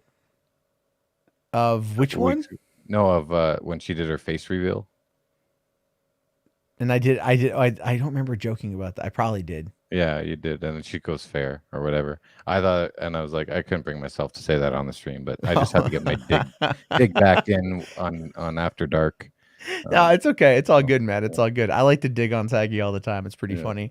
I don't usually dig on people, you know that, but she gave me a dig first. So she does it. She does it because she likes you. That's what. No, I know. No, I didn't take it apart. But yeah, this was the platform for me to give the dig back. Sure, so, just give her the dig. The dig. That's right. The big hard dig. But yeah, I don't know. Send me a link anytime. All right, man. Yeah, go. I'll hopefully see you in the chat tomorrow. All right. Yeah. My daughter. So my youngest daughter apparently had like diarrhea at school today. Yeah. So I go pick him up and the teacher like kind of pulls me aside and she's all like, she's all, your daughter had diarrhea. And I'm like, okay. So she pooped. My kid's like, what the fuck, right? Like what? It wasn't like, okay. And she's like, well, we need to test her for COVID. I'm like, what? What are you talking talking about? You know, it's just like she pulls out this like piece of paper and she's all like, no, here's the symptoms. One of them could be diarrhea. So we can't let her back in the class until she's 24 hours without pooping or without diarrhea. And I'm like, some food, just, she had some food and it just like, you know, it's not what? You know, like, what do I just need to like pump her full of fiber? Like, what's going on? You know, so we came home and I did the COVID test on her. I did the COVID test on me and stuff. We're both fine. You know, it's just like, I'm like, maybe it was like the daylight savings time messed with her a little bit, you know, messed with me hardcore. I'm still feeling it, you know, and it's just like, I'm just like, so yeah, we're going to be home tomorrow because I can't, my 5-year-old, because they're in the same preschool class for the next couple months at least. And so the 5-year-old could go, but the 3-year-old can't. I'm like, well, what am I going to do with the 3-year-old? I can't just take the 5-year-old because the class is like 17 miles away, you know? So it's like, it's just way crazy on gas and shit. So we're all just going to stay home tomorrow. So I'll be home. I'll definitely be listening in. Yeah. Okay. What time does it start at? It starts at 1? 4 p.m. Eastern. Okay. So yeah, 1 p.m. Pacific. Okay. Yeah. I'll check it out. All right, cool. And the last thing is I went to your last night's stream and I watched that part you told me to watch. Yeah. Yeah, that's all. It's just like, wow. That's all I can say. We can talk later. We'll talk more about that later on, man. But yeah. So go run your business. Tell Edward I said to get better. I will. And go subscribe to Small Screen, everyone. Thank you. Yeah. All right. I'll see you later, James. Bye. Bye. Thank you very much. James from Small Screen, everybody. Be sure to check that out. Good dudes. I like them quite a bit. This is here for 5. Thank you. Says, if you want the worst streaming service, it's always Peacock. The only good thing they have is Exo Squad, and that's it. Sad, really. I hear Poker Face is pretty good. I hear Poker Face is all right. So that should be okay. Thank you for that one there. Let me just play catch up here real quick. Just want to make sure that I'm not missing anything, right? Okay, there were some supers. Okay, sorry. Reboot TV was from Canada. Really? Reboot was from Canada? I had no idea. I watched it a little bit, but it was like, again, it wasn't really like my thing, you know? That's got to be my thing on that one there. So let's see. I'm just hold on here. Just want to catch up. All right. I think we good. And let's see. Okay, hold on. HBAR's dropped the super here at the bottom. Okay. Again, if we get distracted, I always kind of get behind. Since I just delayed your patio, I'm going to go Karen and how dare you, Matt? I want to speak to your manager. It's like, I might be able to get it out by Wednesday. It all depends on what happens tomorrow. Because like, I'm trying to carve out the time to watch it. So I still got to watch it. I'm also thinking about ways to like, you know, I'll tell you, here's the biggest problem. HBarts is like the format that I have for patio commentary. I'm trying to determine if that's the format that I want. Cause it's like a 45-minute recording. I tried looking up information today about the making of Waxwork. And there's like a lot I have to read, but there's also not a lot that's available, but it is what it is. But it will be out this week 100%. This might be like, it might be Wednesday. I'm going to aim for Wednesday because I'll be home tomorrow. But it might be Thursday just because in case the kids get really sick. I don't know, but thank you. And then also Larry Cartowitz. Sorry, man. My pronunciation is terrible. I really liked Ant-Man. Loved the Star Wars influences. Thought it was perfect intro for Kang. Hive Mind versus Hive Mind. It was. I really loved Ant-Man. I think Ant-Man Quantumania is going to end up doing really, really, really well. In the long run, I think people are going to look back on it fondly. I understand what James is saying about it being kind of a demo reel sort of thing, but also it's like the technology for the volume is still, I think, evolving on like on a theatrical level, you know, and it really does require a very specific eye. It is requiring cinematographers to very much alter the way that they do things. It's new emerging technology. Sure, it's a couple years old, but it hasn't really hit its stride yet. And once they really crack that nut, I think it's going to be really solid. And again, I think the person to do that should be Jon Favreau, man. And look at what he did with The Mandalorian Season 2 premiere. My fucking God.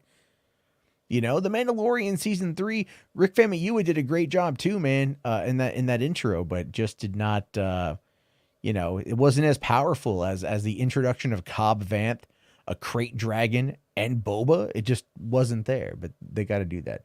Thank you. Really appreciate that one. All right. Yeah. Also, James logged in with Small Screen Live. Ray here, doing the Lord's work by promoting it. Really appreciate that, Ray. Thank you very much. And yeah, check them out tomorrow. They'll have themselves a good conversation. H Bart's here says RJ cheated on Haley Steinfeld with Jenna Ortega. He did. Yeah, he really did. RJ doesn't like horror movies, and I think he went to go see Scream 6 because of Jenna. You know, he's like, Jenna, for you, I will do it. Sorry. I'm sorry. Now that we're thinking about it, we got 100 of you guys here. If you haven't, you guys got just this whole. I'm sorry. This is like the perfect minute and 20 seconds. Oh my god. It's so fucking funny. Just listen. Our boy RJ. My divine Saggy, when I look into your almond eyes, I do not see the boy I am, but the man I must become to possess you. I want to take all of the pain from your soul, and in the passion factory of my heart, transform it into functional joy. I want to take your hand by the Charles River, and with all Boston as witness, take you as my wife. And we shall sing and dance and drink, and then I shall whisper in your ear. Let rivers run wild, or let them be damned. My perfect Saggy, I lay my masculinity at the altar of your maidenhood. Of your maidenhood.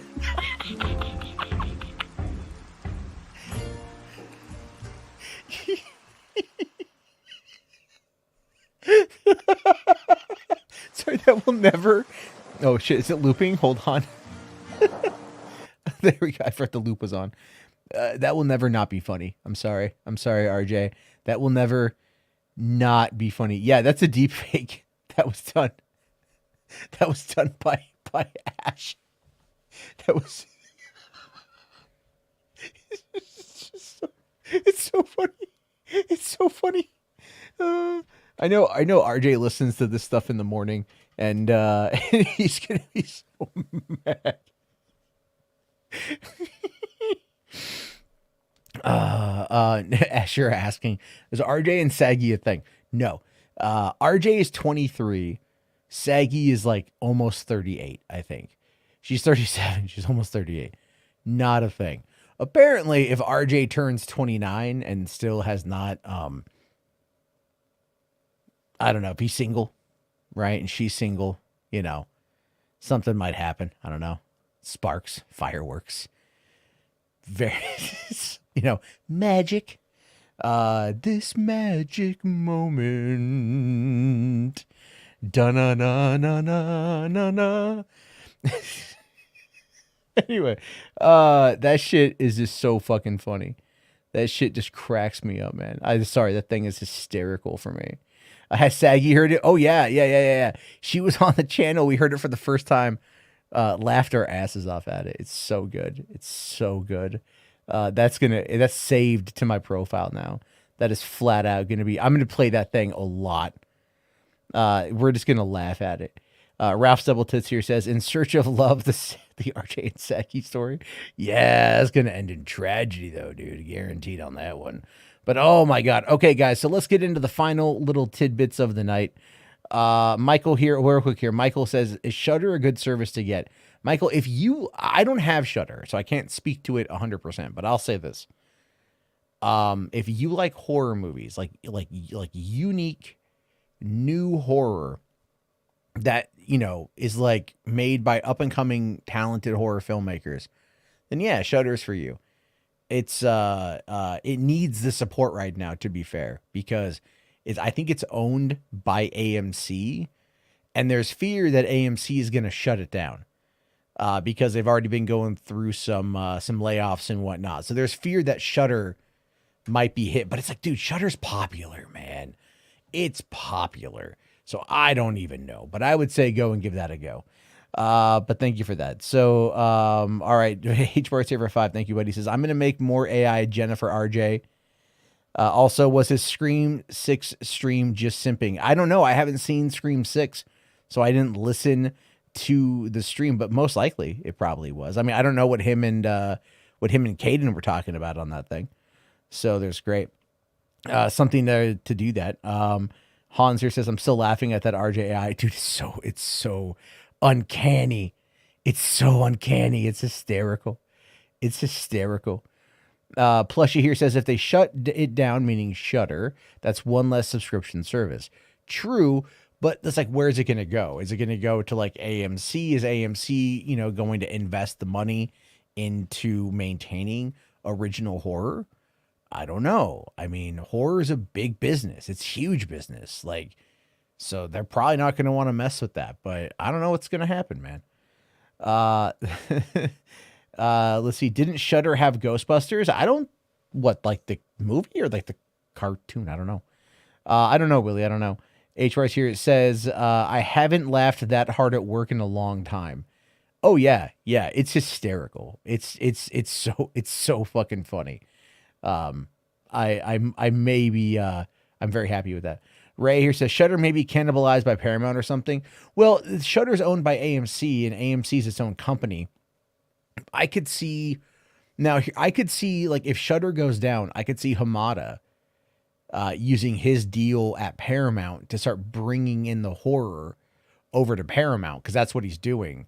He's going to rival Blumhouse. And honestly, I think Hamada probably has a good shot at doing that. Like, Blumhouse has a very solid foothold with Universal and things that they've done, but there's also a lot can be said recently about some of their movies kind of being mid. I mean, the Halloween movies really took a beating. And like Megan, again, kind of a thing on that front.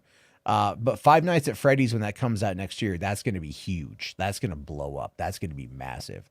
So I don't know. But I'm curious to see if we start seeing these like titans of horror coming out, like Blumhouse, Jason Blum and James Wan teaming up. That's really fascinating. Like, that's really interesting. The results should be cool. Like, it should just be cool, but we're going to have to wait and see on that one. But again, I think that's going to be a lot of fun. And who knows, like even things like that Secret Seam movie, where it's just stuff that's shot like with someone at someone's house and they edit it together for less than $5,000. I mean, like, that's uniquely fascinating. May not be good, but uniquely fascinating. Ray says, I love the Halloween trilogy personally. No, I liked it too. I know people really hated on Halloween Ends. It's not how I would have done it, but I understand like the metaphorical that they were going for. It's like Terrifier 2. As I said, was like the more metaphysical, and so like the angles that they're trying to go for with that. Roman numerals here says FNAF better be good. Yeah, if it's not, it's gonna be crazy. Okay, sorry, you guys. All right, yeah. The Dave Filoni thing, right? We'll talk about the Dave Filoni thing. Sorry, I thought that I forgot that I had that. All right. I meant to get to that, we got a little distracted here. So this article pops up today where Dave Filoni feared Ahsoka and Anakin romance would get shipped by fans. Now, if you know anything about the internet, if you have a young strapping lad and a young strapping lady in a show, and the two are opposites to each other, right? And maybe there's a power dynamic, or maybe there's just like the teacher, the mentor mentee mentality. Someone out there is gonna draw it to where they fuck, right? Someone out there is gonna, in their mind, go, those two should clap pelvises like a fucking barking circus seal. You know what I mean? And that's basically what it's Tumblr. It's Tumblr. We know that it's Tumblr. We know how bad it is. We know how crazy it is. We know all that stuff, right? And so when we talk about this, like Dave Filoni bringing it up means like this is a legit fear that they had. This is a legit fear that they had for a while, right? So let's find out more. So, okay, so at Emerald City Comic Con, Star Wars Clone Wars voice actors Ashley Eckstein and Matt Lanter revealed Dave Filoni's concerns over fans' perception of the Anakin and Ahsoka relationship. When asked about her own favorite relationship in Star Wars, X-Teen recalled how Filoni hammered it in my head that romantically speaking, there's nothing there between Anakin and Ahsoka. So she says, so Matt and I are laughing because I was cast as Ahsoka before Matt was cast as Anakin. There was another Anakin that had started out and unfortunately was recast. But fortunately, Matt joined the cast. So we had already been recording for about 6 months and Dave Filoni had hammered it in my head when the fans are going to want something between Anakin and Ahsoka, but there's nothing there. It's like a brother and sister relationship. So apparently the first day I met Matt, and I'll let Matt finish it. So Lanter then says, well, I walk in and I'm like, hi, how you doing? How you doing? And Ashley says, hey, how's it going? By the way, Anakin and Ahsoka are completely platonic, okay? There's nothing going on. They're like brother and sister, all right? I was like, okay, nice to meet you too. Got it. That was my introduction to Ashley. Yeah, that makes a lot of sense. So let's talk about the reason for the fears, okay? 15 years after Ahsoka's introduction and months away from her live action solo series debut, it's fascinating to learn of Filoni's fears of fan shipping. See, this is the thing. We need to remember, we need to truly remember that fan shipping is just fucking terrible. All right? Like it's terrible. You know what I mean? It's just like God, I hate that shit. You know, it's like watching Wednesday. Why doesn't Wednesday and Enid have sex and hook up and become a partner? Yeah. No, what, huh? What? No, what? Hi, what? The whole fucking show, Enid is thirsty for dudes. That girl is like, she is thirsty for a man. You know what I mean? Like, what are you talking about? But people are just like, I need the ship. I need to feel important as a fan base. That's what it is. It's fucking terrible goddamn nonsense. You know? Fire Sonic here says Ahsoka was 13 when Clone Wars started. Anakin had already had Padme by that point. Yeah, no, I know. Gay coded. Yeah, kinda. That's what they try to argue, but it's not the case. It's just whatever. People see what they want to see. Anyway, but given the circumstances then, it was probably warranted. Anakin was Obi-Wan's Padawan when he first became romantically involved with Padme. When Star Wars introduced another integral Padawan, some fans would naturally expect a similar route for her own character. Filoni may have also had concerns about backlash. After all, Star Wars released a Clone Wars animated movie a mere 3 years after Revenge of the Sith and the tragic end of Anakin and Padme's relationship. No doubt some fans would have been upset about this particular narrative so soon. If so, it would have been interesting to learn if Ahsoka was presented as younger and even somewhat immature upon her debut for this purpose. I don't even know, man. I don't even know. It doesn't even seem like a lot of... I'll tell you this, right? Watching Clone Wars all the way through, I never had that inkling. That the two of them were like even somewhat romantic in any capacity. I'm sorry. Never had that, you know? And it was always like, you know, she's like, hey there, Sky Guy. Like she was like the annoying younger sister that he got stuck with. That's what I took from that. And then, but their relationship blossomed into this really nice, pretty dynamic, you know, where where Obi-Wan was more rigid in his teaching, but Ahsoka brought out more of the humanity in Anakin. And I think as Anakin went down the dark side, especially from what we saw in the final season of the Clone Wars, their relationship had been strained because remember, she left the Jedi Order. I think, and look, even though it was already pre-established canon, I think had Ahsoka not been forced out of the Jedi Order, Anakin probably would have never turned to the dark side. That was, I think, one of the first things that led him down that path of not trusting the Jedi Order. Because remember, like that was part of it is he didn't trust them for a long time. So her leaving the Jedi Order and going her own way and being away from him, I think was a loss. Because remember, Anakin does not deal well with loss. He just simply doesn't. And, you know, but everyone else, his mother had left him. Ahsoka had left him. You know, his relationship with Obi-Wan was strained.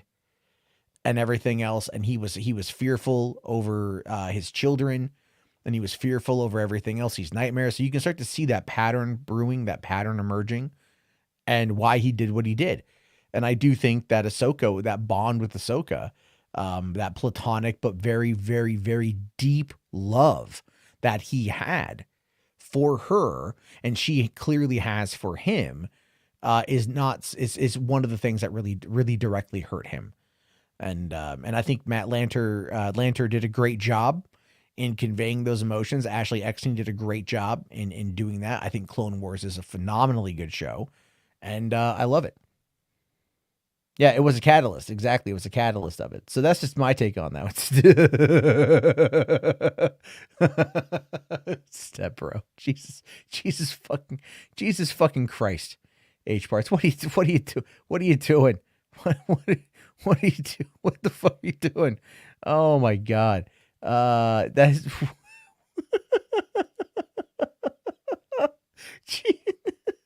come on, man. Come on. What's going on here with this stuff, right? Bringing up Step Bro. You silly Billy. You silly Billy out there making some jokes, right? No, we shouldn't joke about that, H-Barts. That's pretty remarkably terrible to make jokes about. You can't do that, right? You can't have fun on the internet. You can't make terrible jokes.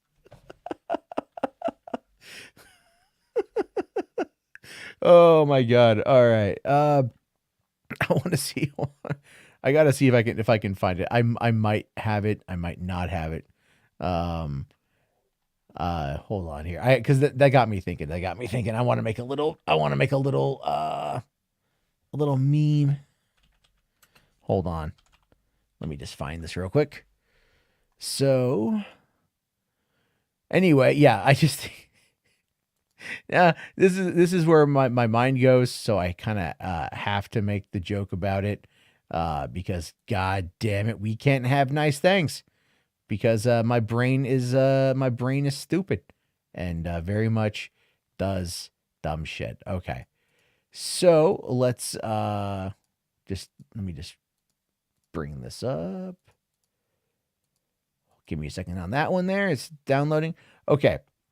I think I have an idea. You probably do. Ralph Stubbletisser says, I'm stuck in the Falcon's cockpit. Oh my God, you fucking guys. Jesus Christ. Oh my God. There we go. There we go, guys. There you have it right there. That's the new,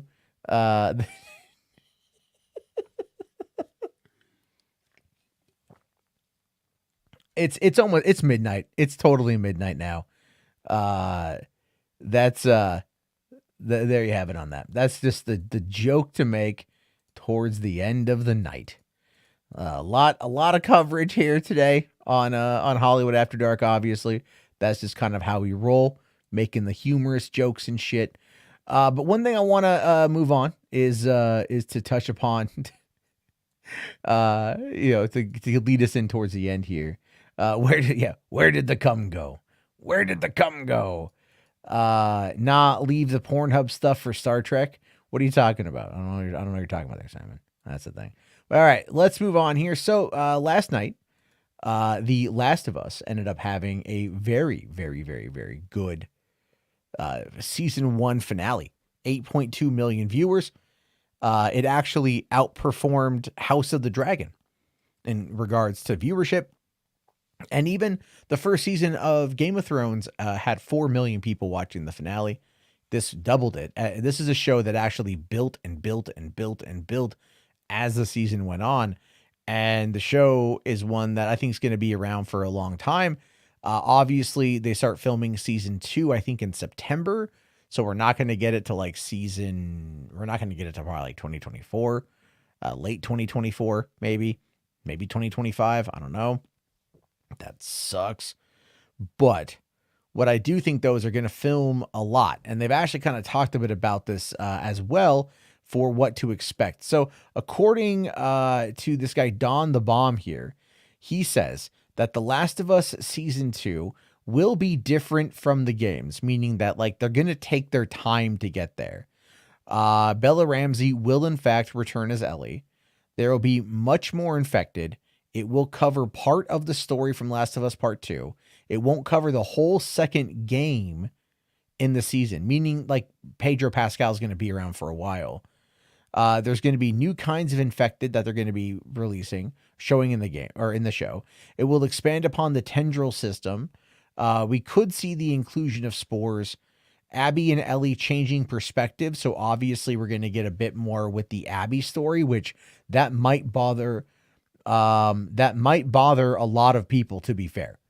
That is going to be a very controversial choice. But again, the normies who have come to the show not knowing the ending of the game, the ones who were very shocked last night, they're going to be very shocked going forward. I just hope they don't ruin it for themselves by looking up spoilers on the internet. Also, side character stories, just like Bill and Frank, seeing more with Sarah Fights Jackson, WLF. Release date will be around 2024, 2025. There will be a time skip because there was in the game by like 5 years, I think. Joel and Ellie's relationship post season 1 ending will be heavily explored. And then Ellie's violent path, which is, again, the idea for those of you out there who don't know, The Last of Us Part 2, which is weird to think that it's like 3 years old in a couple months, but The Last of Us Part 2 is very much about the cycle of violence. It's very much about that. And so that's why the beginning of the game had to have what happened, because it's about the cycle of violence. And a lot of the first game was about violence, the dark, brutal nature of the world. The show did a good job in showcasing that. And I think giving us little side stories into more characters and into season 2, and especially because, you know, there was that whole bit in the season of the show talking about Ellie and wanting to go to space and stuff. Obviously, that's going to tie into to one of the flashback sequences in the next season. But the next season will probably do a time jump that will take place maybe like a little bit of time before the events of number 2, giving us, you know, how Ellie trains more with Joel and lives with Tommy and everything else, and like and builds out that life. But I could see the show going for a number of seasons. I think it's gonna be seasons. I could see 5 seasons, to be fair. Season 1 is the first game. Season 2, season 3 game, part 1, part 2. And then we already know they're working on The Last of Us Part 3. So that will come out, and then the show will adapt the maybe, you know, that game into 2 seasons. So we'll get like, you know, we'll get a couple more seasons out of the show, probably wrapping up around 2028, 2029, which seems about right for HBO. And it gives Pedro a lot to do for the meantime, while still then being able to go over and do Mandalorian. And so it's a unique way of going about it. Let's see here. Larry for $2 says, you should do the Jarbo Awards, compete with the Oscars. Whatever. Right. It's just going to be like, welcome to the 2023 Jarbo Awards, sponsored by Where'd the Cum Go t-shirt brand t-shirts. When you need to ask yourself, where'd the cum go? And you need a place to hide it. Anyway, thank you for that one. Let's see. Benson for $5. Thank you, buddy. Says, Matt, to grow your channel, have you thought about hiring some big names to only reduce their jobs as the show hits your target? Oh, wait, that's Campia. We actually showed that video earlier in the stream, Mark. I did touch upon that one a little bit. Yeah. It is what it is. I mean, look, if I could, again, as I've said, if I could get, you know, this thing way more sustainable, that'd be fantastic and whatnot. I'm still trying to figure out ways to do that. But the thing is, I don't want to diminish my brand of humor. I don't want to take away from what I think is interesting, engaging movie talk. And I don't want to, you know, like sully it with a lot of bullshit, because I mean, you know, that's that. But thank you. Appreciate that one. Also, Real Talk here says viewership for The Last of Us went up 75% for the first 6 episodes. Yeah, man, people found it. That's the weird thing about it. People found it. What I want to know is the piracy numbers. Like, that's what I really want to know. The piracy numbers. All right. H Bart's here. Thank you for 5. So season was good. Last episode was a bit rushed, though. Well, I mean, you know, that can happen. I still need to watch it, but the giraffes were real. I heard that happened. That the giraffes are real. Let's see. When is Cuckman going to release Factions? Dude, don't even get me started about the fucking multiplayer. Don't even get me started about Factions mode. Yes, I'm holding up. Look, when they announce Factions, when they announce that's finally coming out, that's when I'll start seriously looking into getting a PS5. Until then, I'm waiting for a PS5 Slim. But if they start talking about Factions, I will start looking into getting a PS5. Flat out. Just call the award show the Jizzies. And the Jizzy Award for Best Actor goes to the butt stunt double.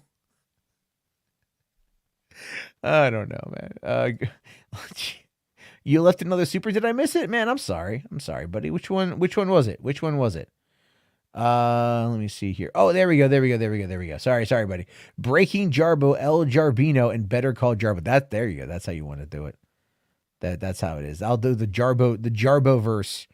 We'll just completely recreate Breaking Bad. We'll just call it Breaking Fat. How about that? Also, there is the Jarblobes, the Jarbomies, the Jarbtonies, and the Jargrammys. There you go. Let's see here. Rational for 5, thank you, says Sony said they would have to cut down on the first party high budget games if the Microsoft Activision deal goes through. Dude, they're so full of shit. Sony is so full of shit. It's insane how absolutely full of crap Sony is on this stuff. They're losing hardcore. They are so desperately losing all of this nonsense. And to me, it's funny. It really is funny because they brought it to themselves. Like, they keep trying to say all this crap, and then Microsoft comes out and keeps basically fucking just like kicking their ass over it. You know what I mean? It just keeps kicking their butt. And it's just hysterical that they don't even you know, like they keep here's the thing is fucking Sony keeps trying to argue that they're the victim. They're the victim. Oh, we're going to be so put out. We're going to be so put out. We're going to be so just you know, distressed by this, you guys. And then everything they do just ends up, you know, Microsoft's like, okay, oh, you prove that you guys are full of shit. You know, it's just stupid. Let's see. Jim Ryan needs to shut up and deal. Yeah, he does. He absolutely does. Yeah. Pathetic Path here says it's already gone through. I mean, there's a couple more hurdles, but largely it's pretty much good to go. So speaking of, so the final story tonight, speaking of just the craziness of what the fuck is going on. This is a live view. What you're looking at right now is the Marvel Studio Spoilers subreddit, which is listed here as having production leaks, spoilers, and news from future releases of Marvel Studios' MCU and Sony's Spider-Man universe. It's currently private. Well, like I was pointing out, you know, early on in my very interesting thumbnail, is that there's something going on today. There's something kind of crazy happening, and clearly Disney is not happy with Reddit. So let's find out more of what's going on with this. So according to Variety here, Marvel wants details about who posted Ant-Man and the Wasp Quantumania leaked dialogue to Reddit and Google Docs. Now, I heard about this when it happened. I heard people kept telling me that there's spoilers that are out there. Thankfully, I didn't see them, right? Surprisingly. But also, one of the things I was told was that we were going to get Reed Richards in the movie, right? Like, I was told we were going to get Reed Richards and everything else. Like, that's one thing someone had told me. And I'm like, oh, okay. So I thought that was the leak. So going into the movie, I was like, oh yeah, Reed Richards. Okay. Like, you know, that's the thing. I'm like, oh, I got a wrong thing. And you know, it didn't happen. And I was like, all right, cool. Like I did, you know, I thought that was good. So let's find out more. So Disney's Marvel is trying to track down the identity of the person or people who allegedly released a 63-page transcript of dialogue from Ant-Man and the Wasp: Quantumania online 1 month before the film's theatrical premiere. A request filed on Friday, March 10th on behalf of Marvel in Federal District Court of California asked the court to issue a subpoena to compel Reddit to identify the person responsible.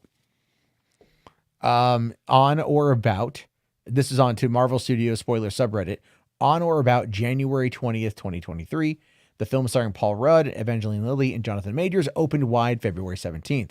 Marvel requested all identifying information about the user MSS Mods, as well as any other users responsible for posting, editing, and or maintaining the content. So talking about the mods, they're going to go after the mods. That was available on the subreddit, but is no longer available. From January 15th to February 15th. The Marvel subpoena request was filed pursuant to copyright, the U.S., the DMCA.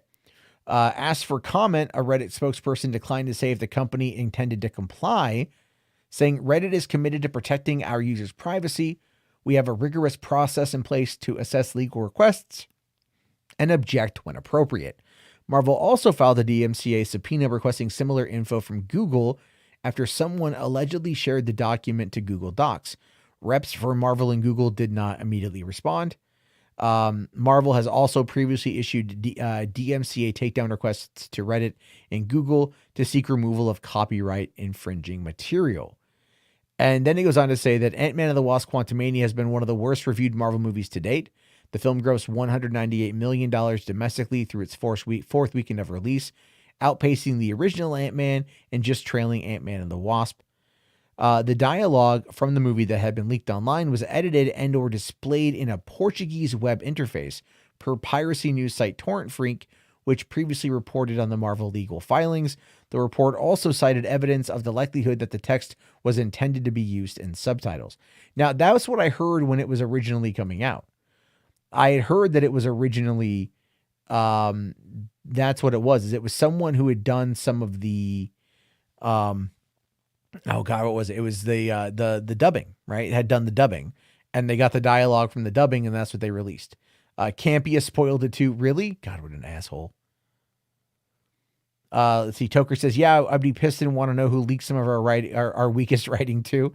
I mean, it is kind of, I really enjoyed, I enjoyed the movie. I really enjoyed what it is. No, what? I didn't skip your super chat. What are you talking about? I got your super chat earlier. Which one? Either I'm not seeing them or whatever, man. I'll go back and look. Hold on here. I didn't see it. Let me go back and take a look here because I want to make sure. This is why, like, you know, if I'm reading something else and I'm not on the thing, I don't always see them. Let me just go double check this here. Oh, okay. Hold on here. Sorry. I don't know why I didn't see this, but he says if Qui-Gon didn't die, there'd be no Vader. That is also true. So sorry. I did not. I did not see that. I don't know why it didn't show up, but I did not see that. Okay. Yeah. I don't know why, man. I'm just not seeing it. But okay, cool. Sorry about that. Sorry, King of Golden State, man. I know. I'm sorry. I wish there was like an automatic anyway, sorry, that kind of threw me the fuck off. Okay. Cool. So let's talk about this then, right? So yes, Feige is done with this shit. There was leaks came out of Spider-Man. That was mostly because of Sony. There have been leaks throughout all the movies, right? Look at The Rise of Skywalker. Like, clearly they don't have as tight of a production hold that they want, right? They really just don't. And the thing is, though, it's like, look at The Flash. The Flash, you know, we knew about a lot of this stuff because of toy leaks. There's toy leaks coming out of Indiana Jones and the Dial of Destiny that are giving out some like interesting pieces of information, as well as interesting characters popping up. The problem with these 4-quadrant films is that there's really not a lot you're able to do to cover your ass implicitly, to cover your ass entirely. There's no way it's going to be able to happen. There's no way you're going to be able to do it. So we have to kind of live like in this world where leaks are always going to be around the horizon. I mean, look at the fact that just the other day, Warner Brothers dropped a full TV spot that probably has the vast majority of Gal Gadot's Wonder Woman as a cameo in that fucking movie. And it's on TV. It's on TV now. It's not like it's something that was just relegated to the internet. It's in the TV spots. Like, we live in a world where people want to watch trailers that ruin the entire movie because they want to know what they're going to get before they go in. And that has a lot to do with a lot of these scooper websites that throughout the course of the pandemic seemed like the only ones that had the info and the insight into what was happening when everything else was shut down. And that's where we are. So like, we're just in this weird kind of like, post-secrecy world sort of thing. Like, I don't like I've largely stopped paying attention to leaks. There's a lot that pops out, and I've left DM groups that I was in one DM group that was largely relegated to just kind of making fun of one person, but they started posting leaks in there about like upcoming movies. And I just said, fuck it. And I left. Cause like, I don't want that. Like, I don't want to see this shit. Like, I don't mind laughing at that one person, cause that person says some dumb shit, but I don't want that. And I don't think any of us really want that. So it's difficult, to really do. And then for some reason, I've noticed giant freaking robots getting a lot more play these days. It's like, is everyone just hurting that much for fucking for traffic? Anyway. Well, okay. John here brings up an interesting question. Why ruin the movie you're going to see? Well, in reality, what it is it's just humans like to know. We don't like to be surprised. Like, largely, we don't like to be surprised, right? There's always that anxiety around it, like waiting for the other shoe to drop sort of thing. So we don't like it. We've been conditioned to not want to be surprised, especially in stories. Sorry, had to yawn. I don't quite know why that's the case, to be fair. I have ideas, I have thoughts, I have theories, but mostly no, I don't know. I don't know anything could really start to explain it, but it has been, studies have shown that people like to know the full movie before going in. And part of me wonders, to be fair, if that's just conditioning through trailers.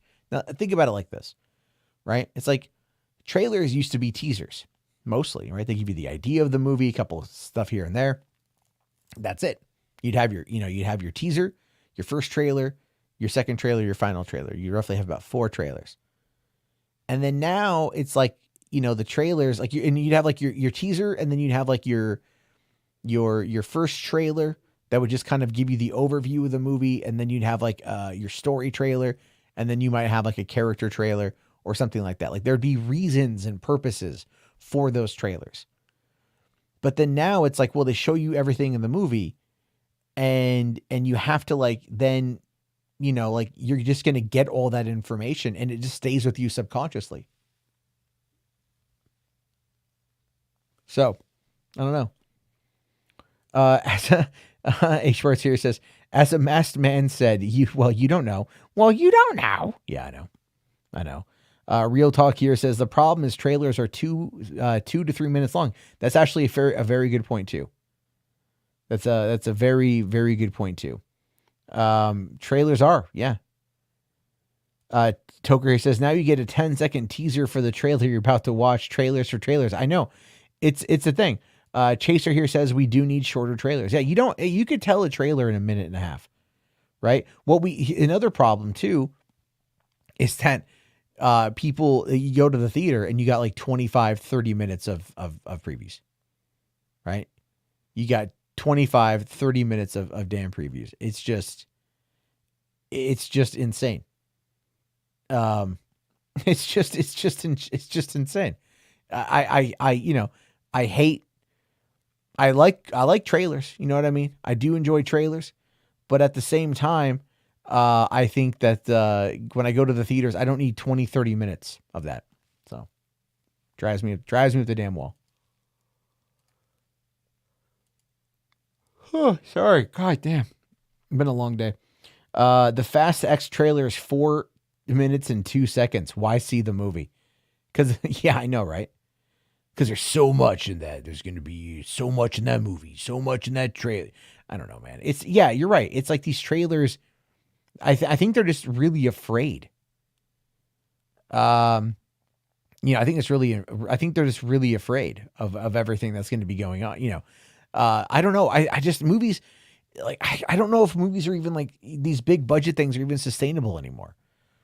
I just don't know. I mean, I know like ultimately like they all make money, but it's just, I feel like they're all making like stupid decisions, like left and right. And I don't get it. I do not get it, guys. But I think on that note, it's 12:30. I think I'm starting to yawn because I'm getting sleepy again. It's been a long day. So I'm going to go to bed. Reed, I know we were going to watch that thing. We'll watch it tomorrow night. Yeah, don't start yawning. I'm sorry. I know. Once I start yawning, it's like here's the thing. Like I can do an hour and a half of a lot of hardcore energy. Do 2.5 hours with like a lot of energy. I start to crash out pretty quick. So that's the problem is like you guys, this is why I got to start cutting the timing. All right. I got to cut it down to a solid 90. I can give you guys a high energy 90. A high energy 90 is not a problem. I can do that shit fucking lock and loaded, but it's like 2.5 hours at high energy. It starts to I start tapping out. I don't have an opinion on MSS. I mean, I don't know anything about him. Is it time for Jar? Yeah, Jar was old. 24-hour stream when? I don't even know, man. I don't even know. I couldn't do a 24-hour stream. I mean, maybe like 10 years ago I could have. I couldn't do it now. Considering that I'm going to get woken up in 6 hours by 2 screaming kids, that are going to be upset that they're not going to school. So it's just like, that's my life. But all right, guys. Yeah, we'll definitely get to bed. If you guys haven't already, you know what? There's a link right there to check out, join the Discord. You guys can like the stream. We got 39 likes. We can get to, we can get 50, right? And yeah, be on tomorrow night. We'll talk more about what's going on. Crazy stuff as always. Hollywood After Dark. I'll talk to you guys later. See you later. Peace out.